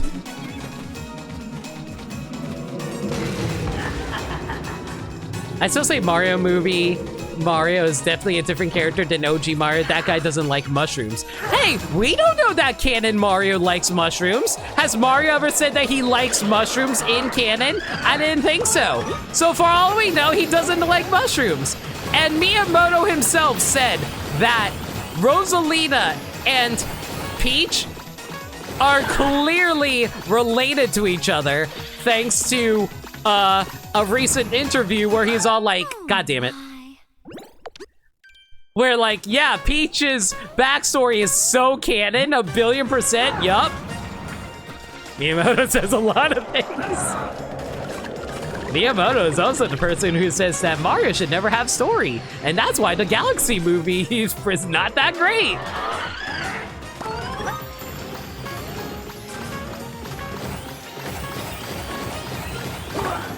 A recent interview where he says, God damn it. Exactly. It's like, God damn it, stop worrying about Mario lore, just have fun. And I'm like, no! If you're gonna make a goddamn movie about my favorite video game, you better be all like, yo, hey, let me like actually think about what people want out of this video game movie. And guess what? Rosalina barely was in it! So thanks, Miyamoto! You had one job! You also had one job with freaking Star Fox 2, not remake Star Fox 64.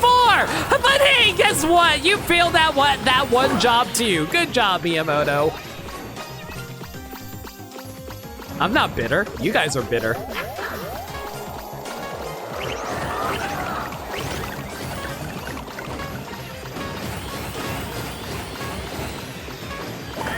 I've completely lost track of this conversation. There's an old Nintendo magazine that said Mario's pizza is pepperoni and mushrooms. Yeah, but we know that supplementary material gets retcannoned all the time. The only canon that we can actually latch onto is the video games themselves. So we need an actual video game example of Mario actually saying he likes mushrooms.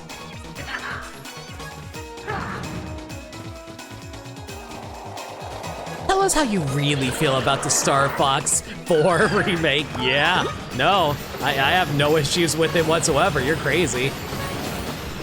Okay, I'm gonna be so real with you. I might not hate it as much if it wasn't for the fact that, like, for some reason, they're calling it Star Fox again. Why do they need to constantly reboot Star Fox? Just make a goddamn good-ass game. Bonanza didn't need a goddamn reboot. In fact, Bonanza freaking embraced the fact that it had a history of Donkey Kong. And guess what? People fucking love Donkey Kong Bonanza. And guess who wasn't involved with that? That's right, Miyamoto wasn't involved. I'm dead.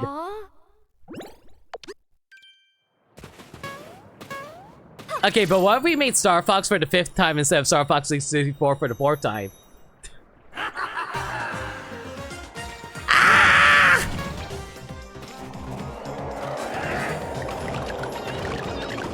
I blame Command. You know, I see where you're coming from, and I get it. Command kind of ruined the lore of the original. Well, not the original, the preferred timeline for Star Fox. The second. Man, have you thought about the fact that there are technically 4 different timelines of Star Fox? There's the SNES timeline, the N64 timeline, and then we went to the Zero timeline, and now we got the goddamn new one. I take Miyamoto has never been involved in the best DK things. Yeah. Listen, I respect the hell out of Miyamoto for being a creative guy, but like, okay, have you guys familiar with that TV tropes page called My Real Daddy? That sounds really bad out of context, but basically what it's saying is that just because someone created a work doesn't mean that you created the definitive version of that character. It's like for example, Rob Liefeld created Deadpool as a ripoff of like Deathstroke from DC, but at the same time, but at the same time, we didn't really get Deadpool's like well-known personality and fourth wall breaking jokes until a different writer started writing him. So like, he created Deadpool, but he didn't make the Deadpool that we know and love. So Miyamoto created Mario, but was he really the person who made Mario what we know and love? I would argue Mario didn't really get to be what I love about Mario until like, I guess Mario 3. I guess he worked on Mario 3. I guess I'll give him that. But what made me really appreciate like Mario to the point where I would say is one of my favorite games of all time was probably Galaxy. And he barely did anything in Galaxy.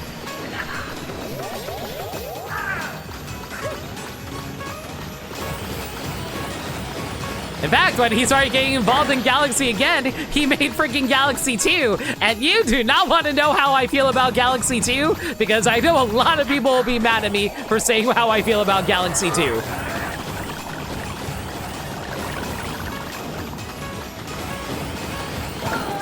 Woo, there we go. I respect Miyamoto, but I don't intrinsically love everything he does. Yeah, basically. I'd argue Charles Martinet did more for Mario's character than Miyamoto, surprisingly. I don't think Miyamoto cares about character. Like, I think Miyamoto actually admitted he only cares about the more shallow elements of Mario. Fill Roy's Dark Soul with light. I know now, without a doubt, the Mushroom Kingdom is light. Here we go.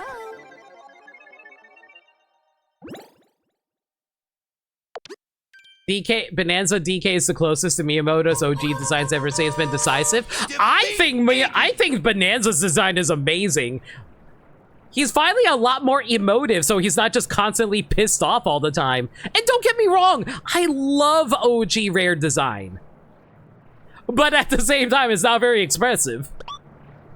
And also, like, for Zelda wasn't even made, like, when Miyamoto was in charge of Zelda, no one like, people liked Zelda, but when people really fell in love with Zelda, Aonuma was the one who actually made Zelda into the beloved series that everybody liked.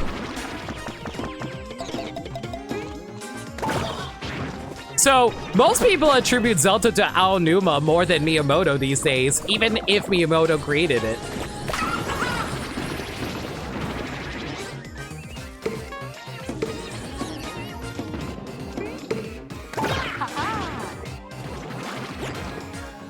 only thing I'll give him credit for is Pikmin.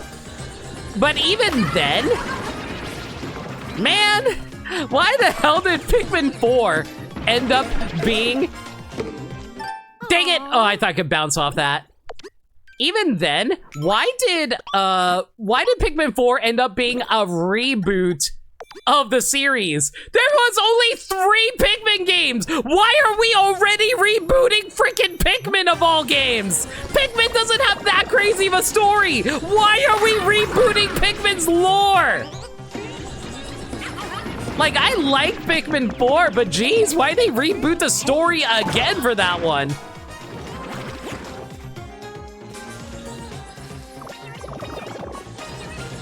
I like it, but I know a lot of people who did it.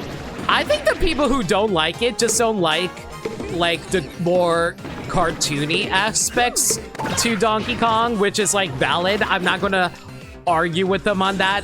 Everyone has their own different opinion. I just I just think that the new design is really good for visual expression.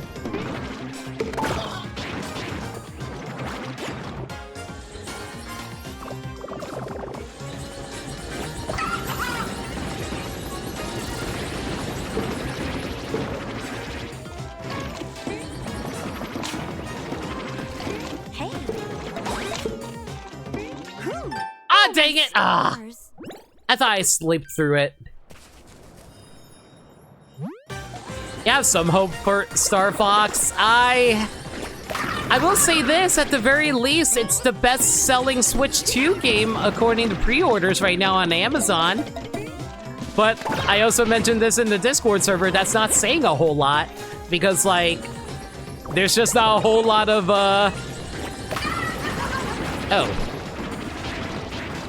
There's just not a whole lot going on right now for the Switch 2.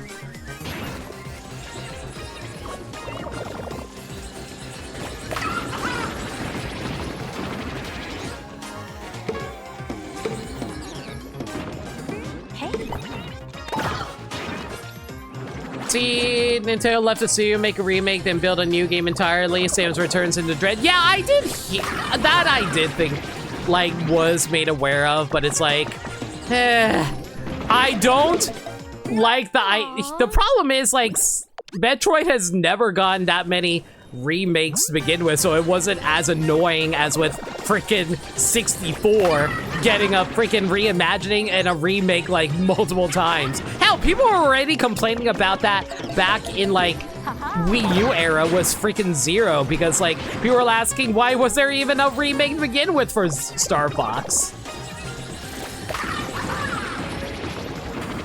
And of course, that's not even getting into the design aspects of the characters for the new Star Fox game, but I'm not going to get into that.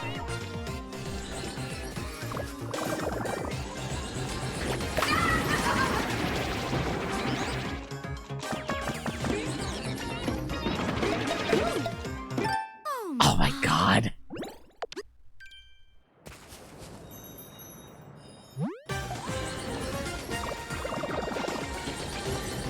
I'm not the biggest fan of the new Star Fox design too, but like, I will say they're better than what people are saying they are. That's probably the best way to put it. They are what they are. I'll be real, my biggest issue with them is the feet. The feet is actually the worst aspect of their new design. You don't like RTX 9000 Slippy? It is 4K. Listen, you know, I feel like Slippy might be the best. Actually, no, I take it back. I think Peppy might be the best of the new designs. But like I said, I just don't like their feet. The fact that they went with realistic animal feet, that just feels weird. It feels like a weird half measure that they decided to take for some reason.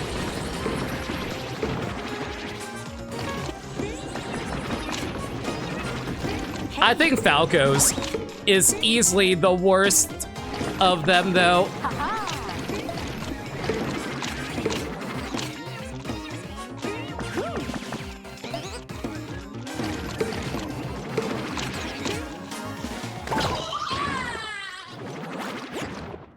Falco just looks like a really dirty bird, and I don't mean dirty in the horny sense, I mean dirty as in literally visually dirty. I just don't like it.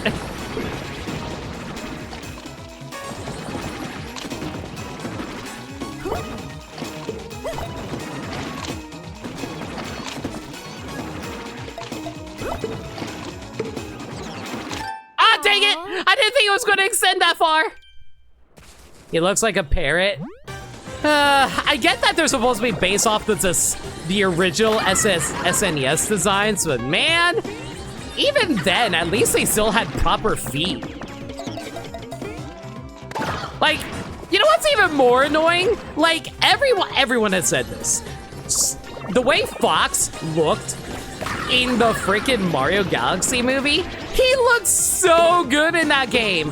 And it just became a massive disappointment entirely because, like, man, we had a perfectly good design, and then, like, a few months later, you're like, hey, have some brand new ones. And I'm like, how are you even selling this to the kids who discover Star Fox through the movie?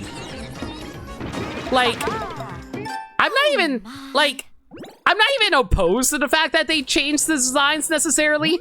I'm just baffled by the marketing idea of that. It's like, oh hey, we're trying to advertise Star Fox in the movie so that you can buy the game. It's called brand synergy. And I'm like, you know what? That's some good ass brand synergy. Good job, Miyamoto. Why did you redesign the characters to look completely different from how they looked in the goddamn movie that the kids actually saw? That's terrible brand synergy. From a business standpoint, what were they thinking? I had to say it like that, otherwise people will take me a little too seriously. I was worried I was crossing into angry video game territory.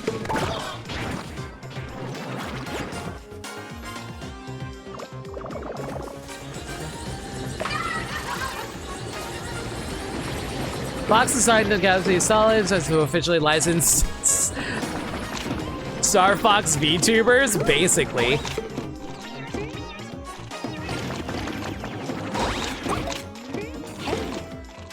No! Aww. Dang it.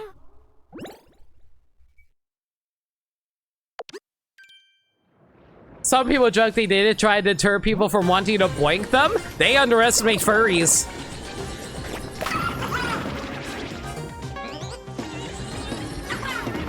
But yeah, like, I don't want people to think I'm that, like, I'm trying to, like, make people hate the game. If anything, I hope it does well, just so Star Fox doesn't die. But at the same time, I don't want it to do well because, like, I don't want them to be just like, okay, time to remake Star Fox 64 a 5th time. Or like, they're like, oh, hey, this is the designs that they like. Let's keep using this design. And I'm like, can we not? Hey.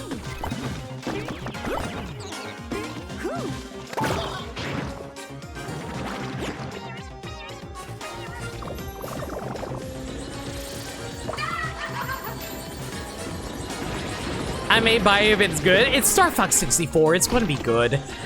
The problem is, like, the problem is entirely an audience perception standpoint where it's like, hey, will it actually do well? And I don't know. I'm gonna say not really, but we'll see.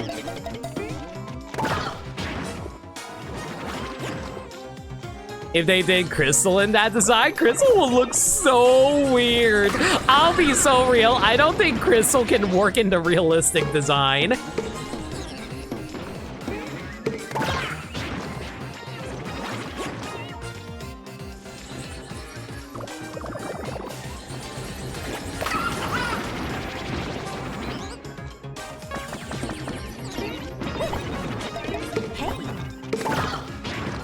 Crystal will cut Fox again purely be funny.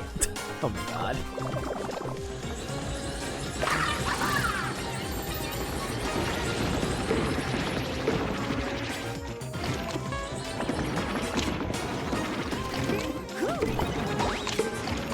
I am surprised I glided over that. Hey.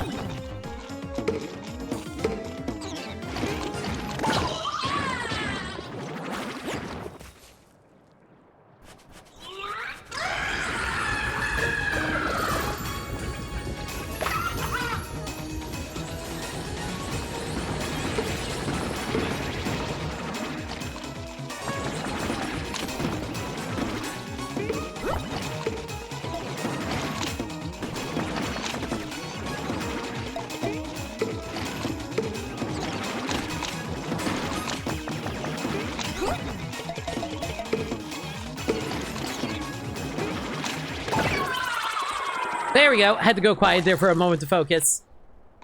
Hoping that messing around with mouse mode for Star Fox gives us a Kid Icarus Uprising remake or sequel. I would love... You know what'd be so funny? Instead of it'd be so funny if Sakurai, instead of working on Smash, decide to make the Kid Icarus Uprising remake. And he's like, man, now that I'm done with Kirby Air Riders, I'm gonna go work on my next game. And Nintendo's like, that's right, Mr. Sakurai. It's time for you to work on Super Smash Bros. Time to work on Kid Icarus Uprising. And Nintendo's like, what the fuck do you mean? Let's go. And then Nintendo starts having an anxiety attack as all the Smash fans are just hammering at their doors outside of Nintendo HQ asking where the hell Smash is. We've had Smash Ultimate for over 10 years now! Give us Smash 7! Or 6, whatever you want to call it.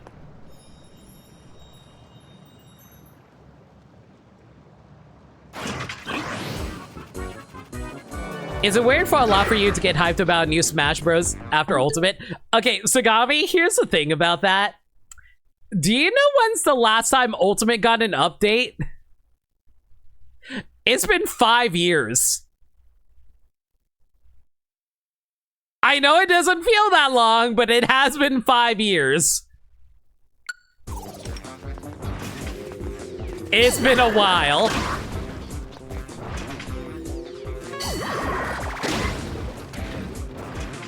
I think we're due for a little bit of a hint of a new Smash game at least.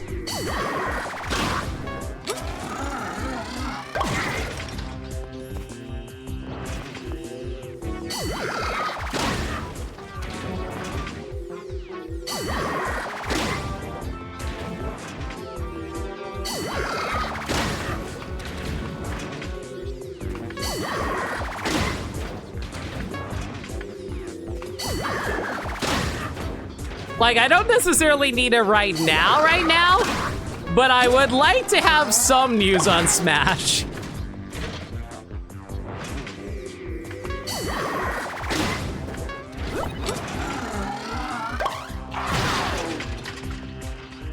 They might go the route for Mario games deluxe update re-release of Ultimate.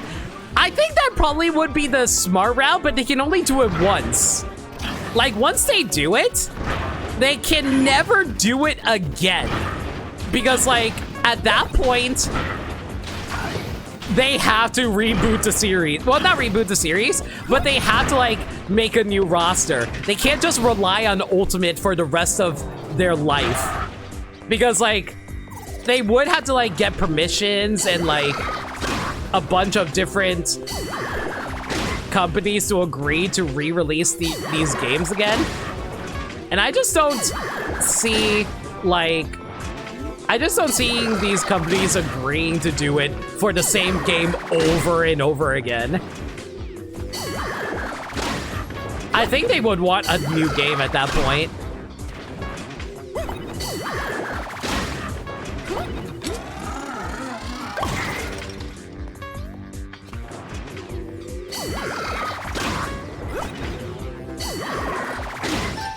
Dang it. I was trying to jump off. And even then, Sakurai is getting old. I don't think Sakurai himself wants to make Smash games for much longer.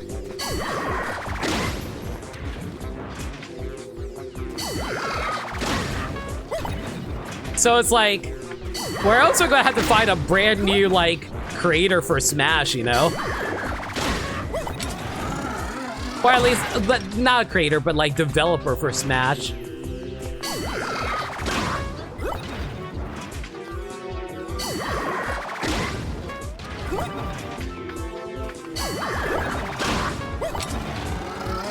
And besides, you know what would make me really happy? I would love it if one of the new characters they decided to add was Tifa. If they added another Final Fantasy character, it would probably be Tifa, honestly. I'd be so down for that.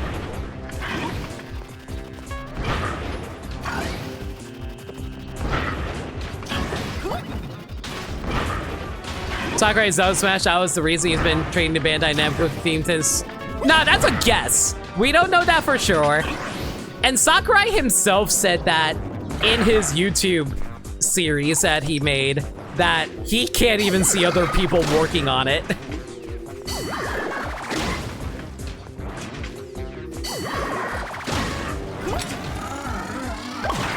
But he says that he will have to figure out what he's going to do in the future regardless. It's not like he can live forever, as he admitted himself.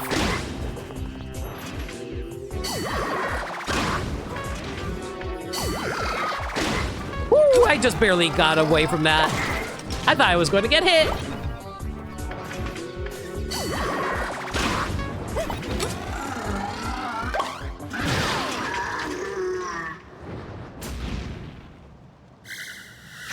He ages as well as Keanu Reeves? He definitely does. If anything, I think he looked older in the 90s.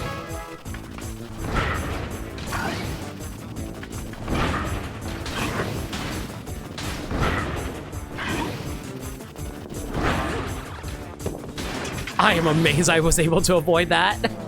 I thought I was dead.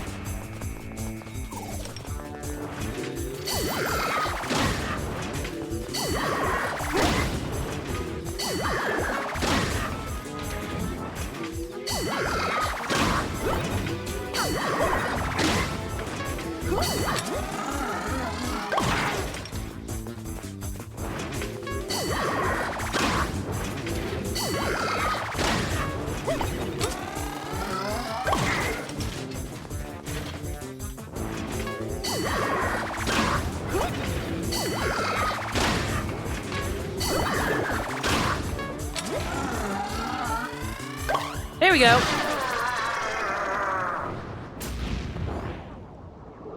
Tamara doesn't have free will, and that is horrifying.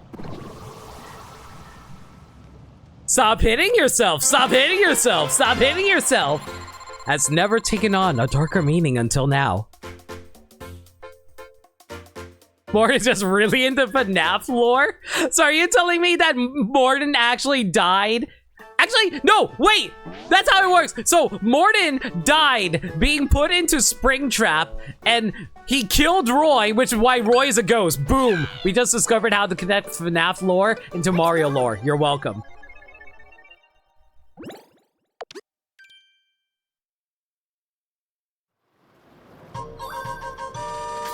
Defeat Ludwig!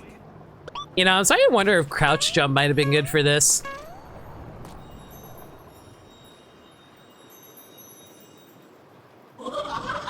I'll be real, I stopped watching Game Theory like 20 years ago.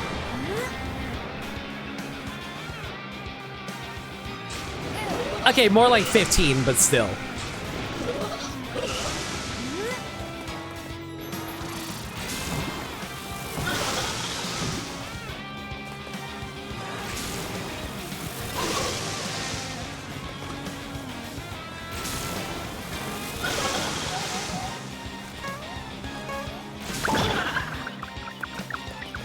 And now he's in the movies.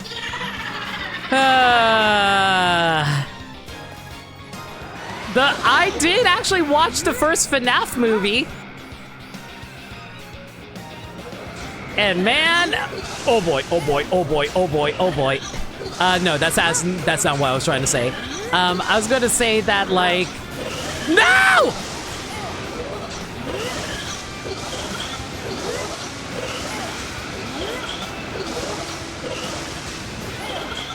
Oh my god, this stupid wind is the most annoying thing in this boss. It's not the freaking challenge of fighting the boss. It's trying to avoid the stinking wind of all things. And also waiting for the stupid rain cloud to actually allow me to use it.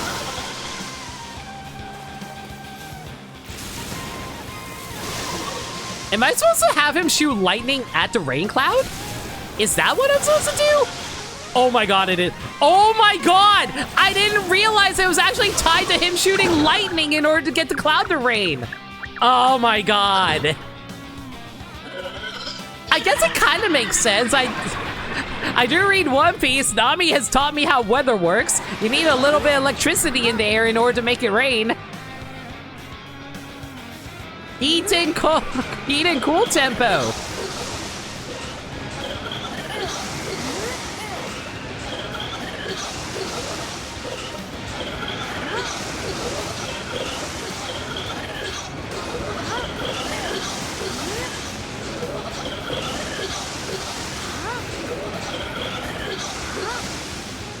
Your first exposure to game theory is to Mario's actually a sociopath video? Ah, the one that everyone will not let go. Ever.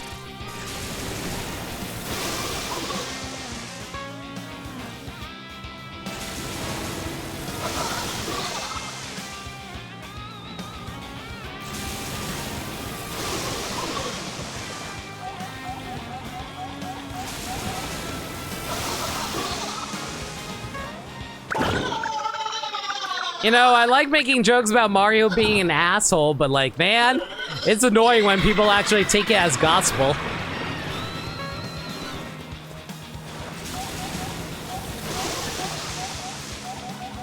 It's just like how everyone's like, oh man, Superman's actually the asshole.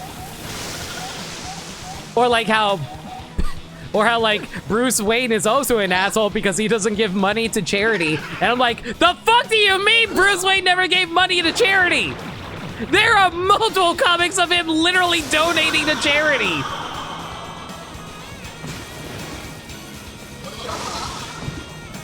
Or even creating his own charity foundations in order to actually, like, make sure the poor don't starve to death.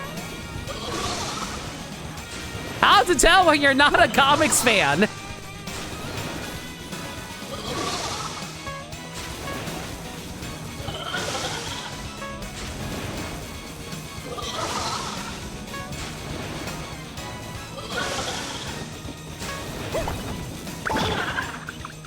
Bruce Wayne's funding most of the charity in Gotham. Exactly!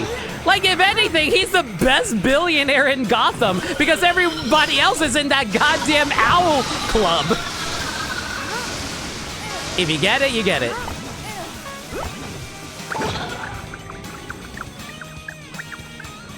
I thought the one people wouldn't let go is to Sans Undertale's true identity. That one, too.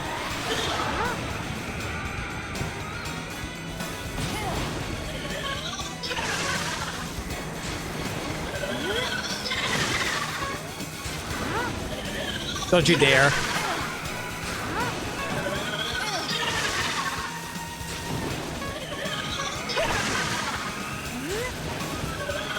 Patience, no limit. Patience. Patience is the key to everything.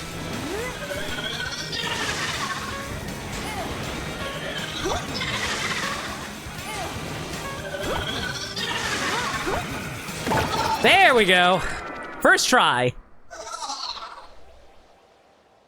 The goddamn Wayne Foundation is a charity. That's what I'm saying. A lot of people just really like taking dumps on Batman. And I'm like, dude, he literally funds basically the majority of the Goodwill Foundations.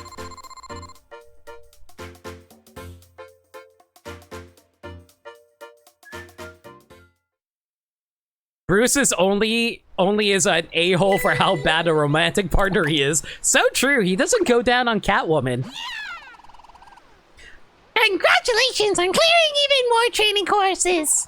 You finished them all at last, which means you get this patch. You got a patch! You achieved Legendary Explorer! I'm the Top best. Brigade Training Camp. Yay! I'm the greatest! I'm so good! I'm the best! You're a legendary member of our brigade now! We all look up to you! You can give any of the training courses a go, as many times as you like, of course! So please enjoy them with gusto! Me gusto is you gusto! I did it. I'm the best. It's a video games. Yay. Yeah. I'm the best. But I think I'm still missing some stuff, right? Yeah, I'm still missing a few emotes. Ugh. Alright. I guess we can decorate these, sure. Oh, beautiful, lovely flowers! Do you actually want me to click these? I don't want to click all of these.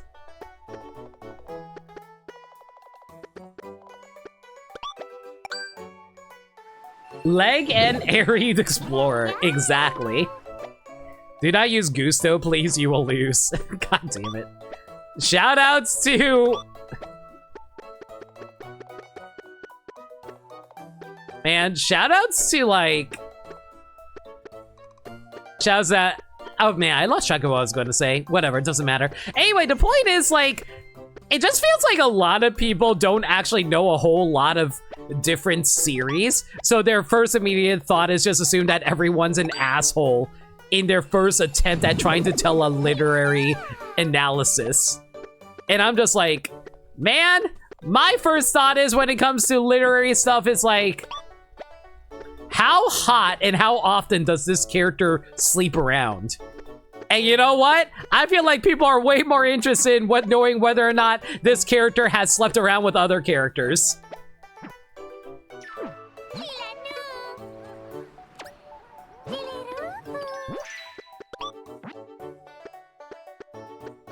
It's like how everyone is always like saying, oh man, did you... It's like how everyone got mad at DC saying that Batman does not actually eat pussy. And everyone laughed at the idea that, oh yeah, Batman, it's like, it's not heroic to go down on your partner.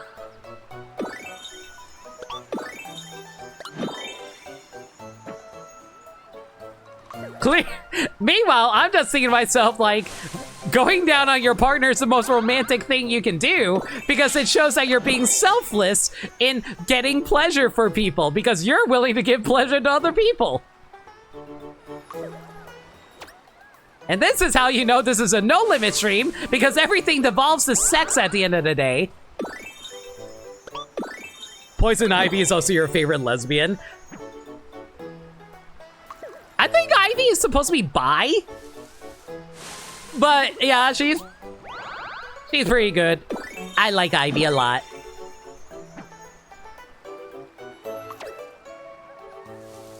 I know Harley is 1,000,000,000% bi though.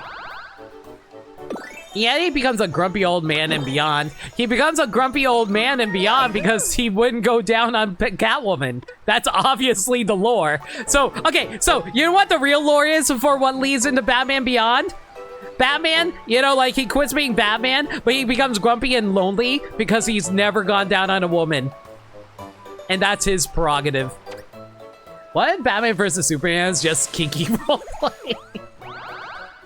I mean, considering how gay they like to portray Batman and Superman, I legitimately would not be surprised.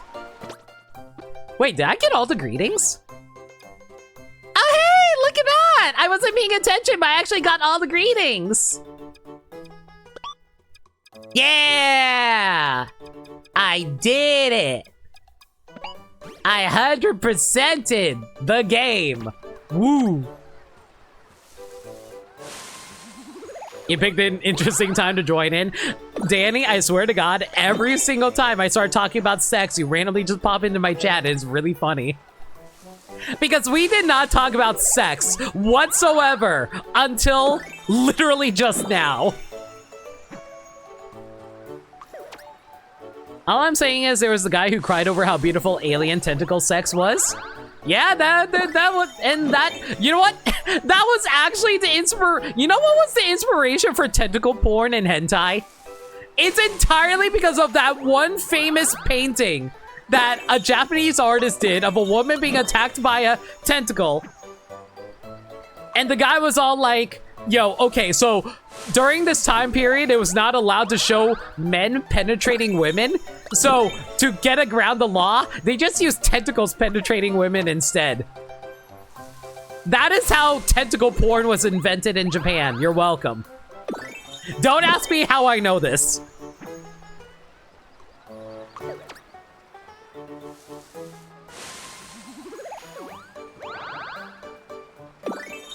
I didn't know there was lore. This isn't even lore. This is just real life mythology. That's right. I know the mythology of tentacle porn. That is not a raid message. I cannot raid with that as a raid message. The giant squid that saved Japan's porn industry. Japan's greatest export. Their hentai porn. Nah.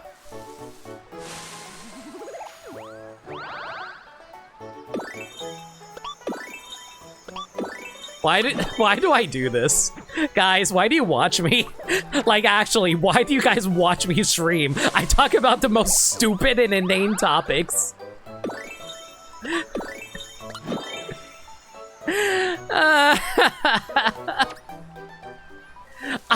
This is so dumb. You are easily amused. If I say the word boner, would you just laugh? Am I just like... Am I just that entertaining to all of you? God damn it, Danny, shut up! No, bad, no! Bad, bad, bad, bad, bad. Ugh.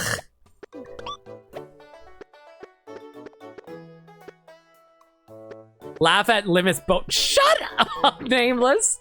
This is the content you live for? You live for the streamer to say boner?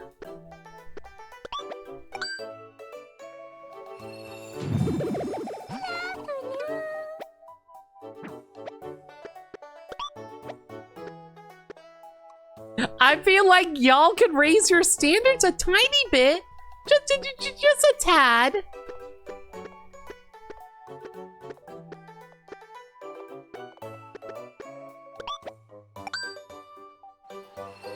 Boner? I barely know. God damn it.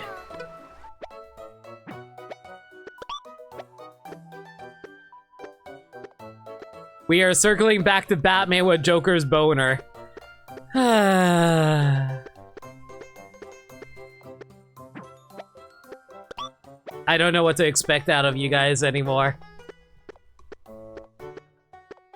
To be fair, mine was a reference. Uh-huh. I know exactly what you're referencing, by the way. Which comic was it again? I think it was like... I think it was Batman number 66 or something like that. I'll be so mad if it's actually issue 67.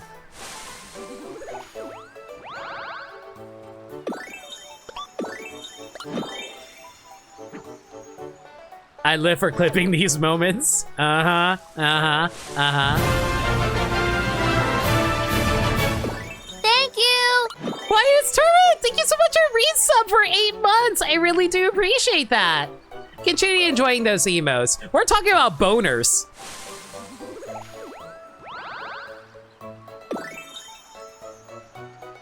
I apologize you had to hear that. It was actually 66. That's what... Yeah, I thought that I had the number right.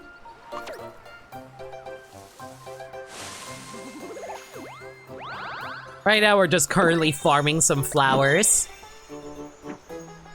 Because I want to see if I can finish building all the flower decorations around here.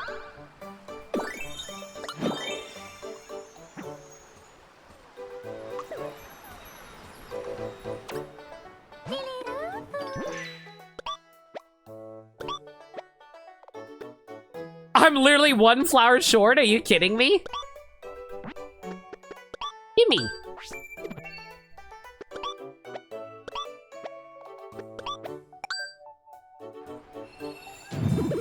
Fine, boner farts. We're calling them boner farts now.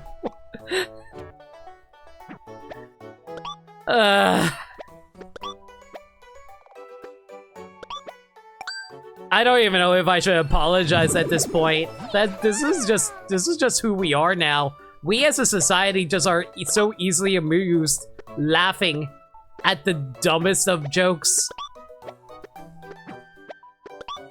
Are you proud of yourselves, chat? I'm not. We can be better. We can just be like, yo, hey, like...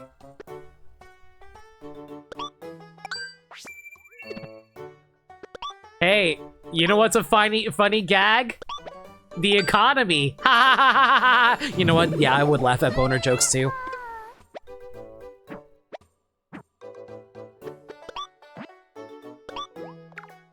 We could, or we could laugh at silly jokes and have a good time.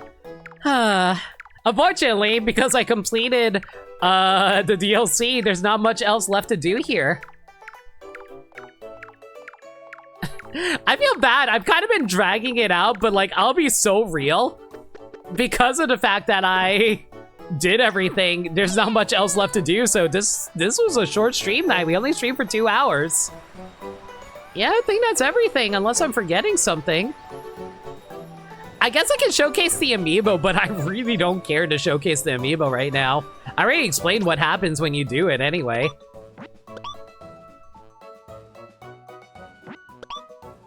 Hang on, let me turn on the internet though.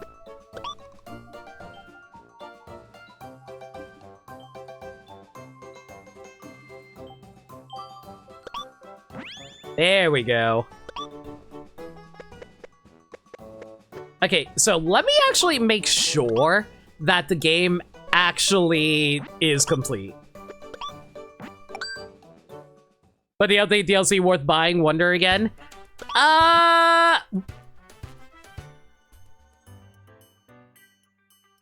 What? Hang on. Why am I missing something? I'm here. Am I forgetting something? What am I missing? What's that last medal?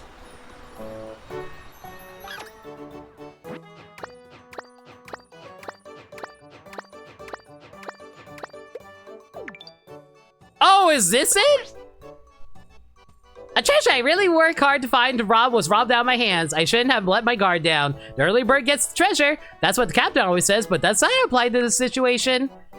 Recruit report number 20. While I was chased after the Koopalings and ended up in a very unfamiliar place. I don't see this location marked anywhere on the brigade map, although, hang on, is this just a menu?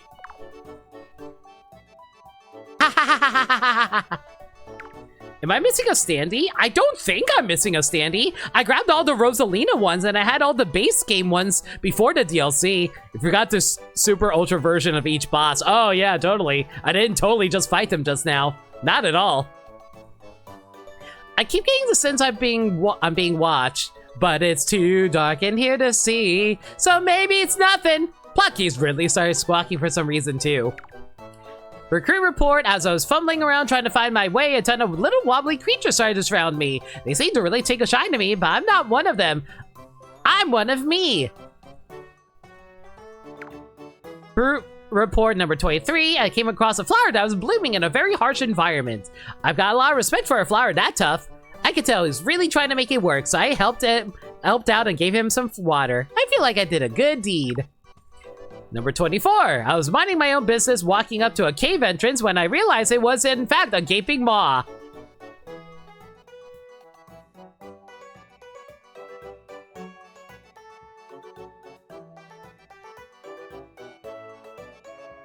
What? Wood. But I realized it was in fact a gaping maw, so I'm glad I noticed before I was swallowed whole. Definitely would. My work is treacherous sometimes. I spotted a rare fish earlier, so I passed the details along to a friend of mine who loves fishing. It sounds like they're planning to make the trek to Bellabel Park for some angling in the future. When I was unable to make it back to base on my own, everyone came to rescue me from the mess I'd gotten myself into. I see now that having friends who will be there for you is a treasure all its own. So much fun! I'm gonna do this all day. I grew super tall thanks to a wonder. Wait, what were you doing? Oh. Thanks to a wonder, I'm able to reach even higher heights now. Maybe the captain will be impressed. I'll get back to normal at some point. Right? Mr. Popo, is that you? No. Wow, were you all that upset about that wood? Maybe. I'm trying to confirm right now. Do you have every decoration for every landmark in the park? I should. I'll check in a moment. You might be wondering how I met everyone in Bellabel Park. It was all because the captain entrusted me with an errand. The fruit involved in the errand ended up getting eaten by a scary creature, but it was the captain who was connected us all. Number 30. Some of the top brigade members and I were in the middle of a survey, then poof, we were floating in space. We couldn't tell up from down, so navigating was super hard, but thanks to the guidance of some Luma brigade members, we made it out okay. All the recruit reports have been received. Hang on, let me check. I have all the flowers. That is without a doubt. We definitely have all the flowers. We should have all the decorations.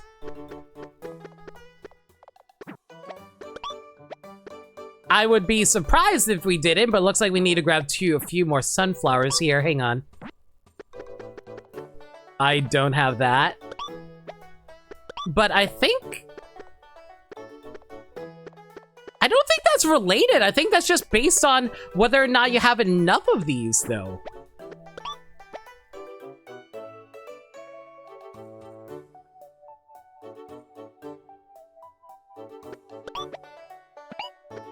Wait, am I supposed to literally, like, have all the flowers in order to make the decorations, even if I don't necessarily... What?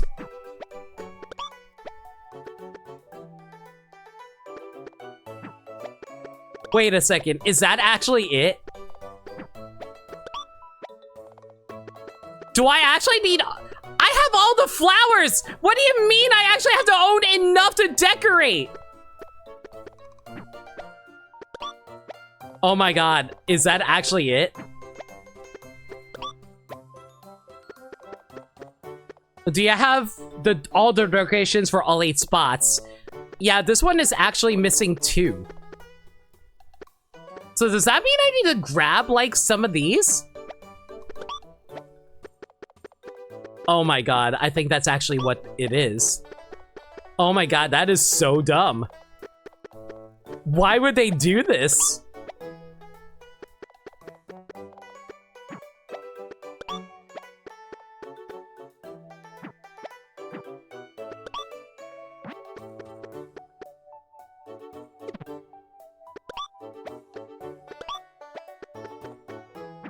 This is actually so dumb.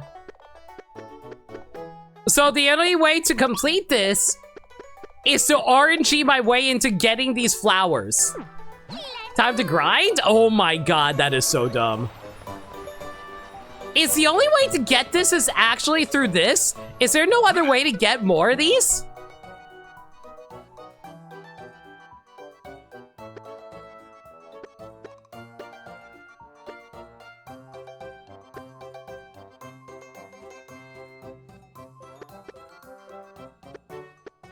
Alright, so what's the besides the multiplayer stuff? No, oh my god.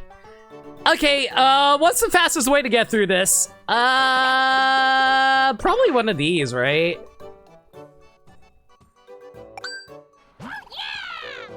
Stellar.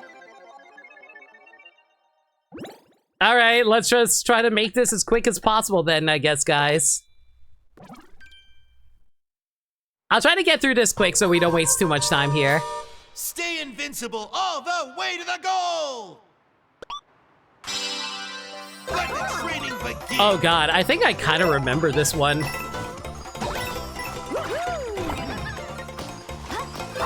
This one took me a few tries, actually, now that I'm thinking about it. Ugh.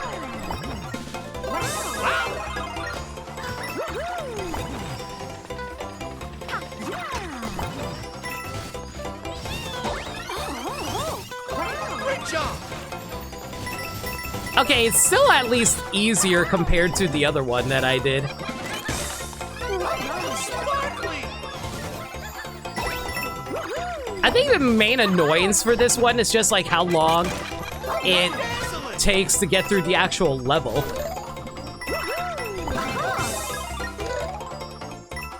Yay! Oh, yeah!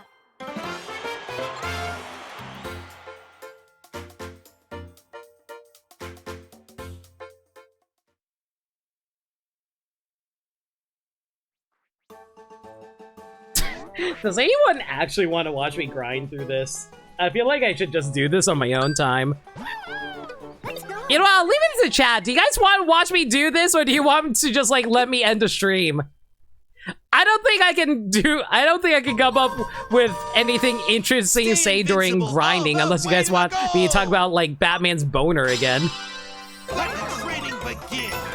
I'm sure someone in chat right now wants to hear me talk about Batman's boner. Sparkly!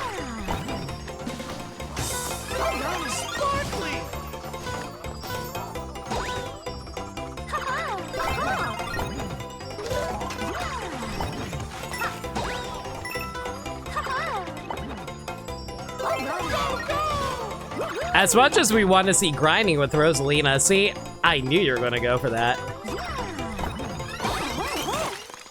Excellent!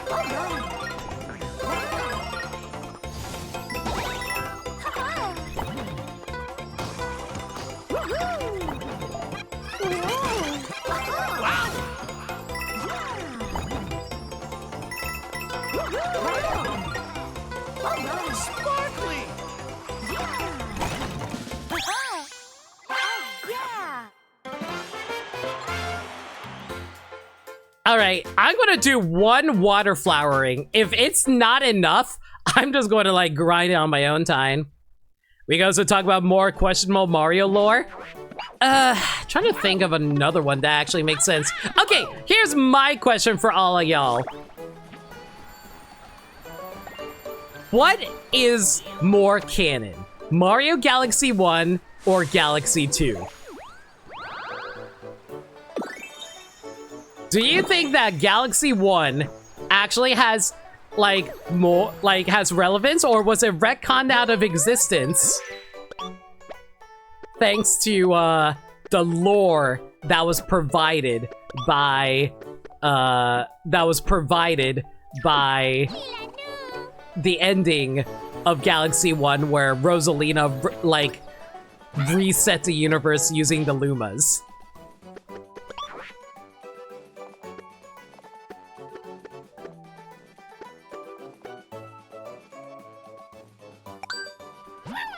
Stellar!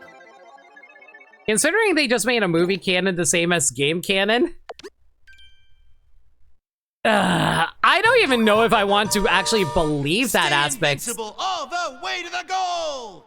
Mostly because, like, if they do that, that means they have to retcon the idea that Rosalina even has a mom. And I'm like, nope, I'm not ready to accept that one yet. Sparkly!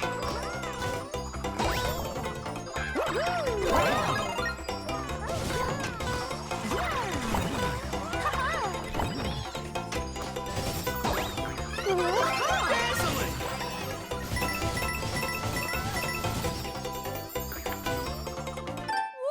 Oh my god.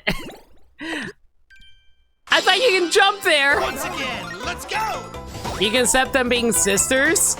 I can accept them being sisters because it's like, maybe like Peach was able to accept their mother's death versus like Rosalina, who wasn't able to accept it, so she just went out into space. And like through her character development out in space, that she was able to like, you know, find family. Although if you want to think about it a little more depressingly, you can always see it as like, oh hey, Rosalina didn't care about Peach as a sister. And this is why I really hate the lore that they invented for the movie.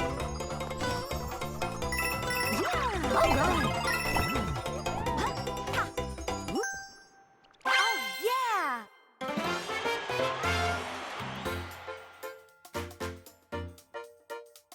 It's like saying Sonic 06 isn't canon, it's canon, just history got changed. Yeah, but no one remembers what happened. Hell, I don't think Princess Elise even remembers what happened. Does anybody remember what happened in Sonic 06? If no one remembers, then it never happened. It still happened. Stay invincible. Yeah, that's just like saying that I got laid in a universe, but then, like, God decided to rewrite the universe, so I didn't actually get laid. So as far as I know, I never got laid. Man, I can't believe God rewrote my wife out of existence. I want my wife back, Tails. Nice work.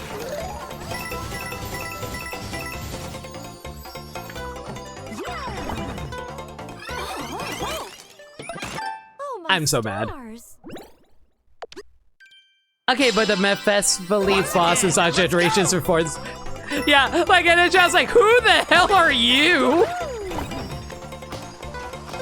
Sparkly. Like, Shadow would have zero context as to who he actually is. And he's like, yo, why do you look like me?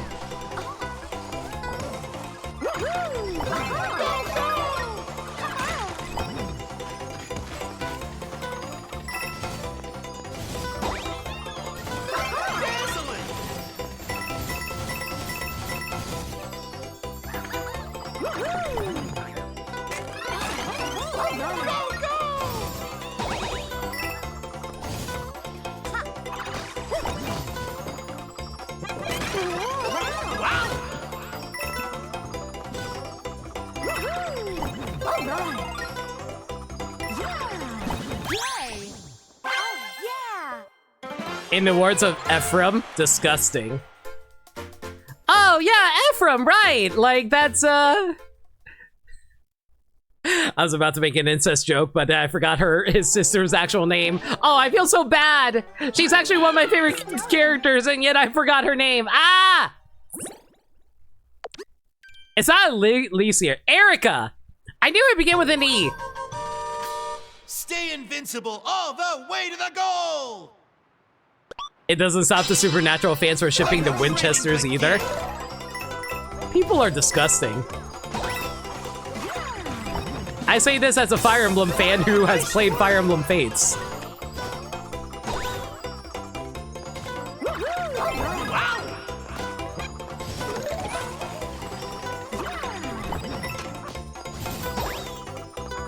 Sparkly.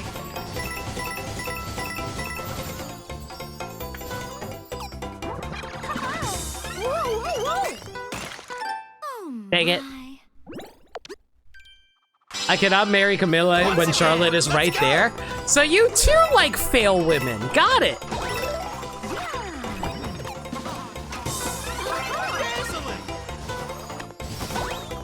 And I'm not saying Charlotte isn't nice.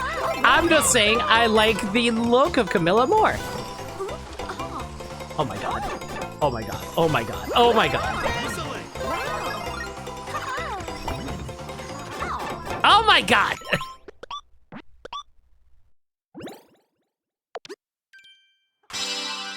Let the training begin. You know, I am actually planning on playing Fire Emblem again sometime soon. I'm not gonna play Fortune's. I'm gonna tell you right now, I am not playing Fortune's Wii for a while. I know a lot of people are like looking forward to that game. I refuse to actually play Fortune's Weave until I finish with 3 Houses. Once I'm done with 3 Houses, then I'll consider doing Fortune's Weave. But until then, Stars. I kind of want to play some other Fire Emblems. And like, the main 2 I want to play right now is Path of Radiance or Blazing Sword. Which one would you guys more like to see? I personally am leaning towards Path of Radiance because I feel like that one's a little more visually interesting, but up to you guys. I know a lot of people really, really like Blazing Sword though.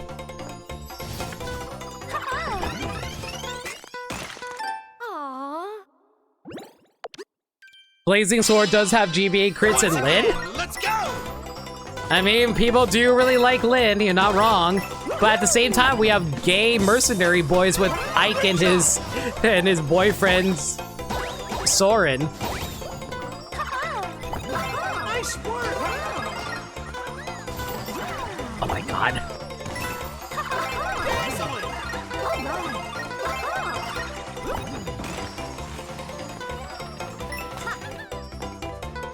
I'm just saying that, like, Sparkly. I want to know what you guys like more. Do you like gay boy Ike? Or do you like Lynn? Wow. Oh my god. I swear I know how to do these jumps. Excellent.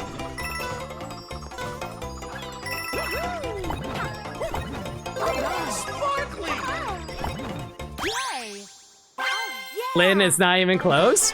Wow, no respect for Ike, the first, like, lord that's not even a rich royalty person.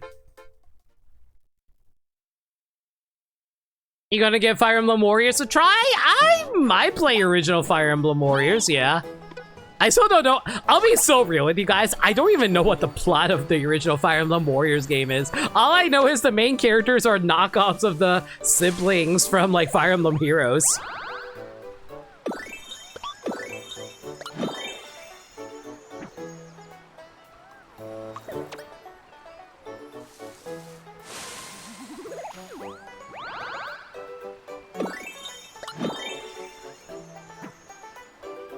Okay, I think that's everything. Do I have everything?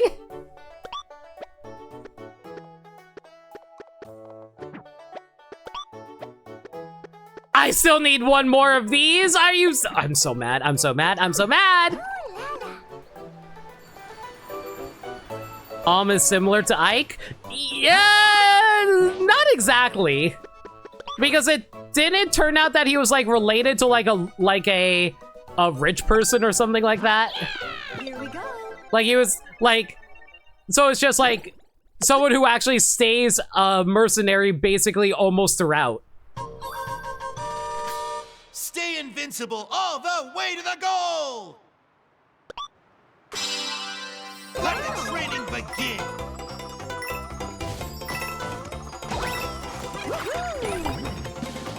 Mind you, I think the main reason people really like Ike is that it's just like how he's just like much more humble in his background compared to other characters, who's rather than being them like, oh hey, I was a long lost royal baby.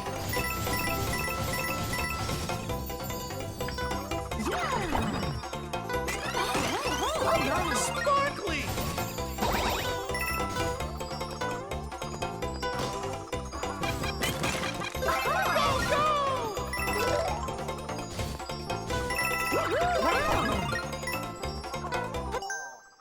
Oh, yeah!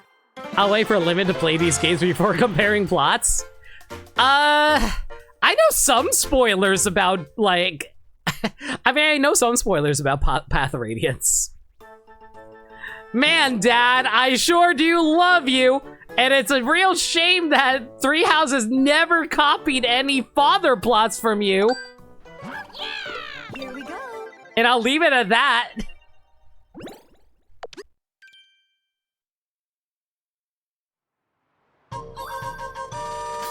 Stay invincible. Well, you see, there's the all Fire Emblem, way and you to can the play as goal. warrior, so to speak. I'm taking notes, I'm taking notes. Let the training begin.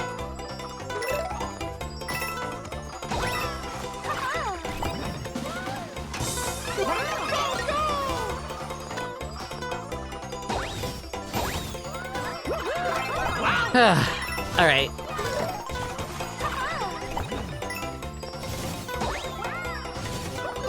I will go through this level like 2 more times, but after that, no more!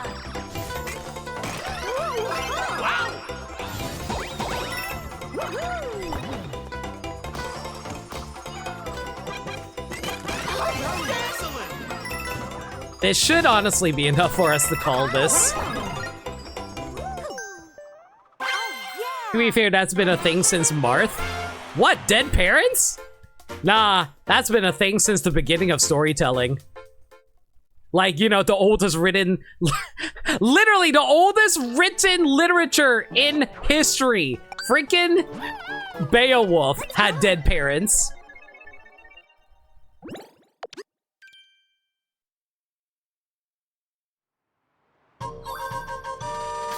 Stay invincible all the And way technically, to the goal. Beowulf wasn't even a poem. It was a... Let the training begin. It was a poem. Sparkly.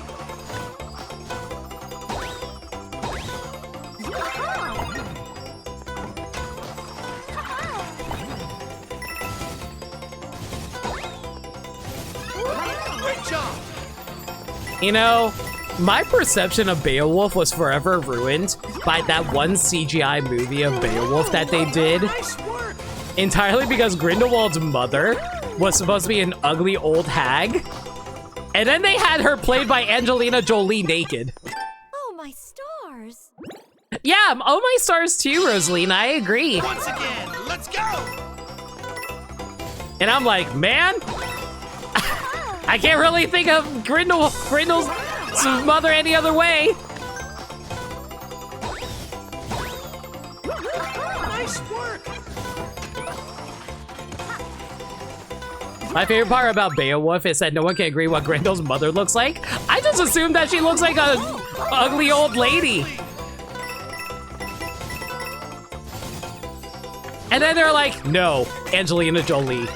Oh, so naked.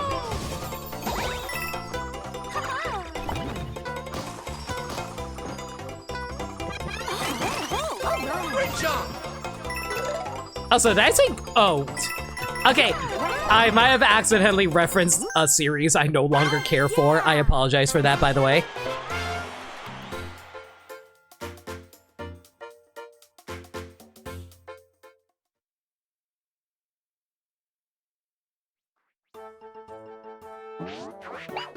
Okay, hopefully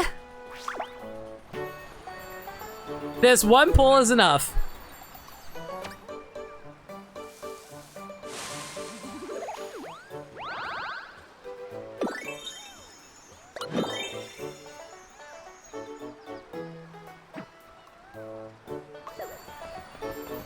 Is that everything?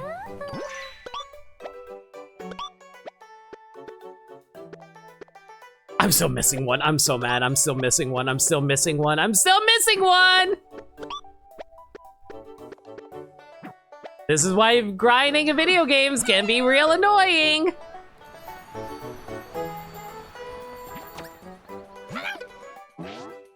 The big thing is the translation is heavily debated. Yeah, I know. Let's go. Whether she's meant to be a monster or a warrior woman. Stay invincible all the way to the goal. All I know is that Grindel was like deformed. Let the training begin. That's all they really went with in regards to all that. Great job. Actually, now that I think about it, speaking of historical characters getting rewritten thanks to people being horny. Have they ever featured Grendel in not Fire Emblem, in Fate's Fate Grand Order? I feel like that is something they would absolutely have done at some point. Considering they featured Gilgamesh. Excellent.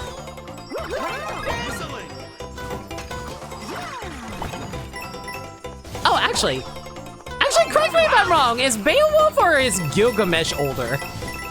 I always forget which one's actually older between the two of them. Excellent. Like, historically speaking. Sorry, this is my English degree coming out, everybody.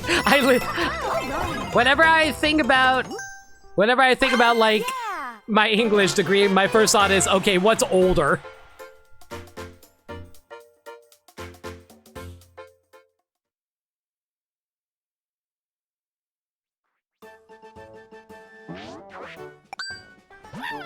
Here we go.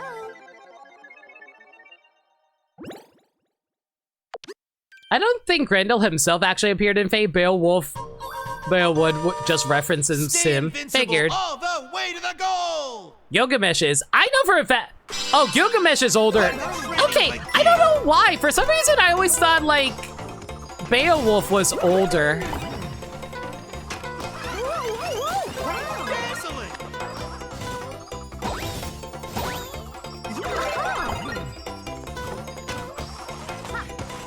It dates back to 2100 BC.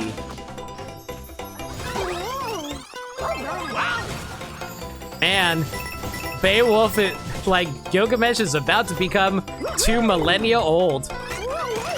I mean, 4 millennia old.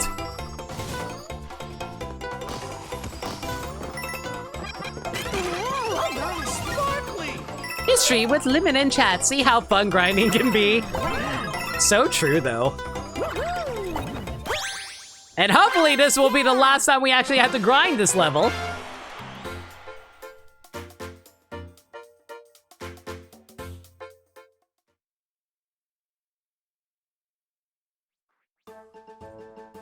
Beowulf actually came out 2.5k. Then why did I always think that? Typical.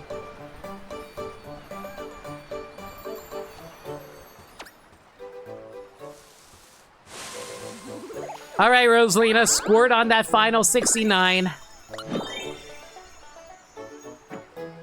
Is that enough? It's not enough, so it's back to grinding. Man, I was always raised that, like, Beowulf is one of the oldest, but, like, I don't know, like, I know it's the oldest something. Is it, like, the oldest written poem, or am I... Oh, you know what? No. You know what it was? Beowulf is the oldest written poem. I think that's what it was. Beowulf is the oldest written poem, but Gilgamesh is the oldest written text. I think that's it. Let the training begin. Either that or it's either Beowulf is like the oldest written text and Gilgamesh is the oldest living story that wasn't written down. I know Beowulf is the oldest something.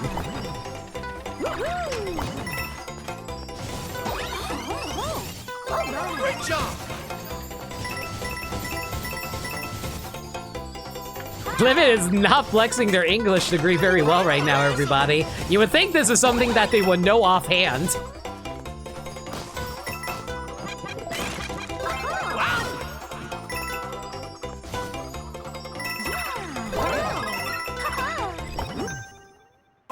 Yeah.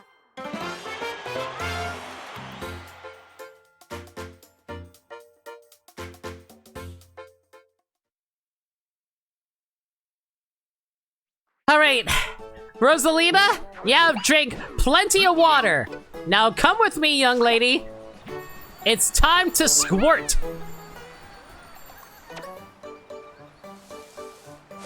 If you need help, I will provide it. That should be enough.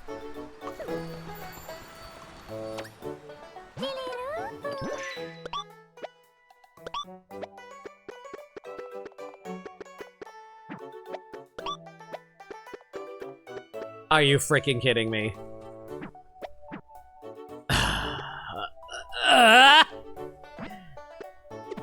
Game? Will you please just give me the last flower I need so we can move on?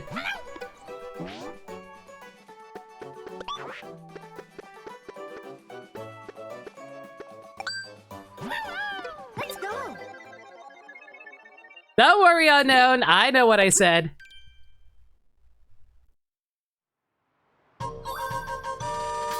Stay invincible. I mean, most women really enjoy gardening, right? So they like sporting all over their flowers. It's how they maintain a healthy, you know, thirst for themselves. Nice work. Okay, you know how bad I am? I legitimately heard the flower say nice work, and I legitimately thought he said, nice squirt. Sparkly.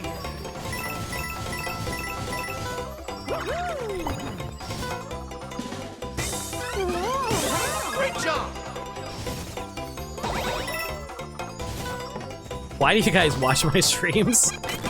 I'm not even being creative anymore. I'm just making dumb innuendos. Oh, yeah.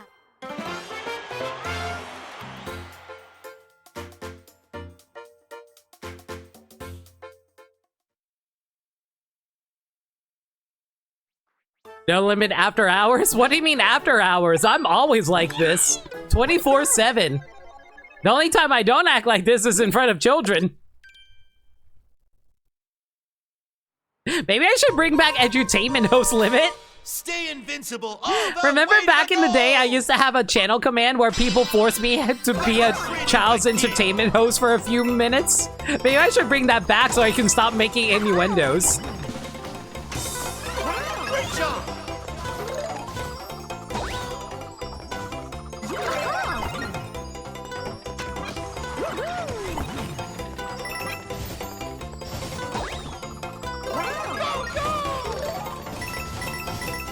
You know what? That actually doesn't sound like a terrible idea. Would you guys want that?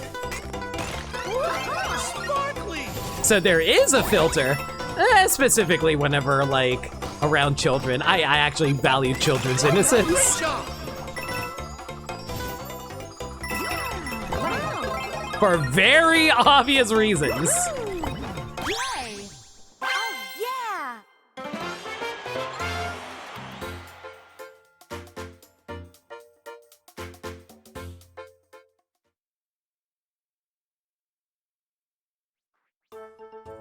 Something, I'm a thirsty little flower. Well, time to water Rosalina's garden.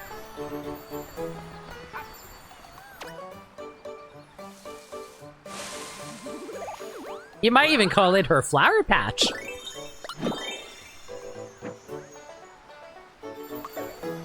You bitch-ass motherfucker, you better have this.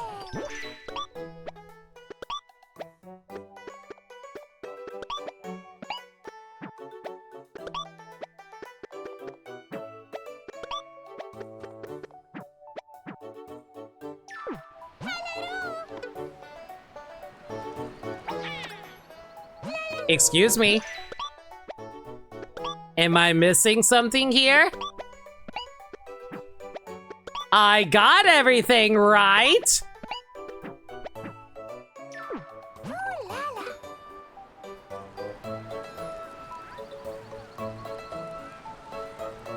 Guys? I don't think you're supposed to actually buy them.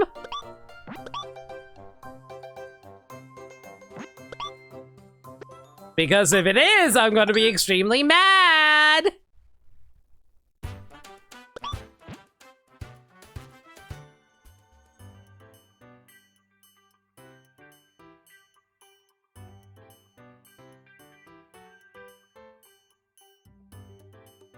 I think you actually have to buy them.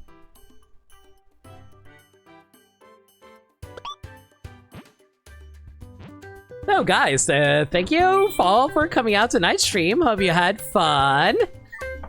I certainly did. I'm not gonna do this. I refuse. I'm not gonna grind this on stream. We're gonna call it here. Everyone, thank you all for coming out tonight. I hope you guys enjoyed this little stream of mine. All right.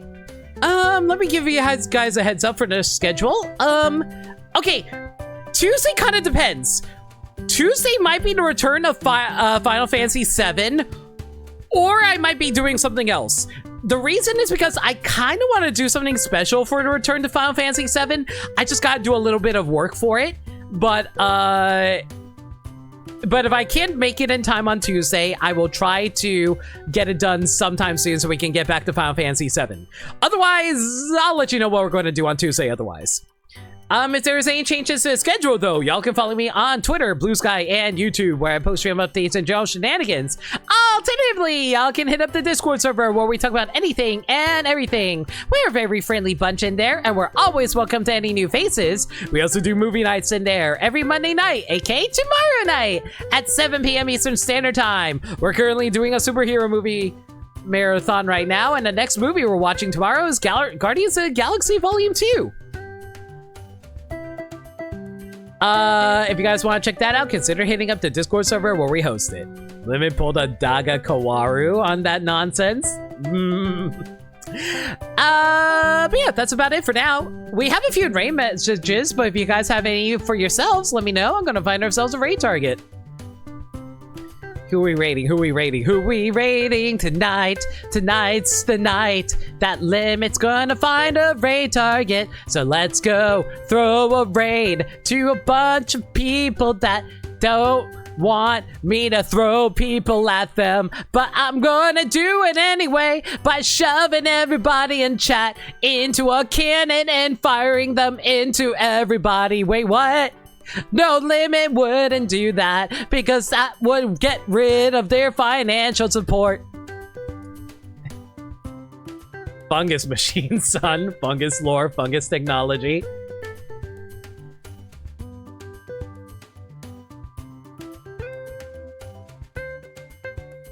Do you guys find fungus technology funnier than mushroom technology?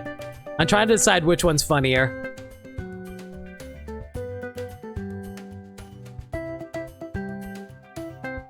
I almost want to say mushroom technology is funnier. I don't know, it's just the word room. Fungus room. Flip a coin. You know what? I'll flip a coin. Hang on. Give me a sec. Okay. If it lands on heads, we'll go with fungus. If it lands on tails, we'll go with shrooms. Or mushrooms. It landed on tails, we're going with mushroom.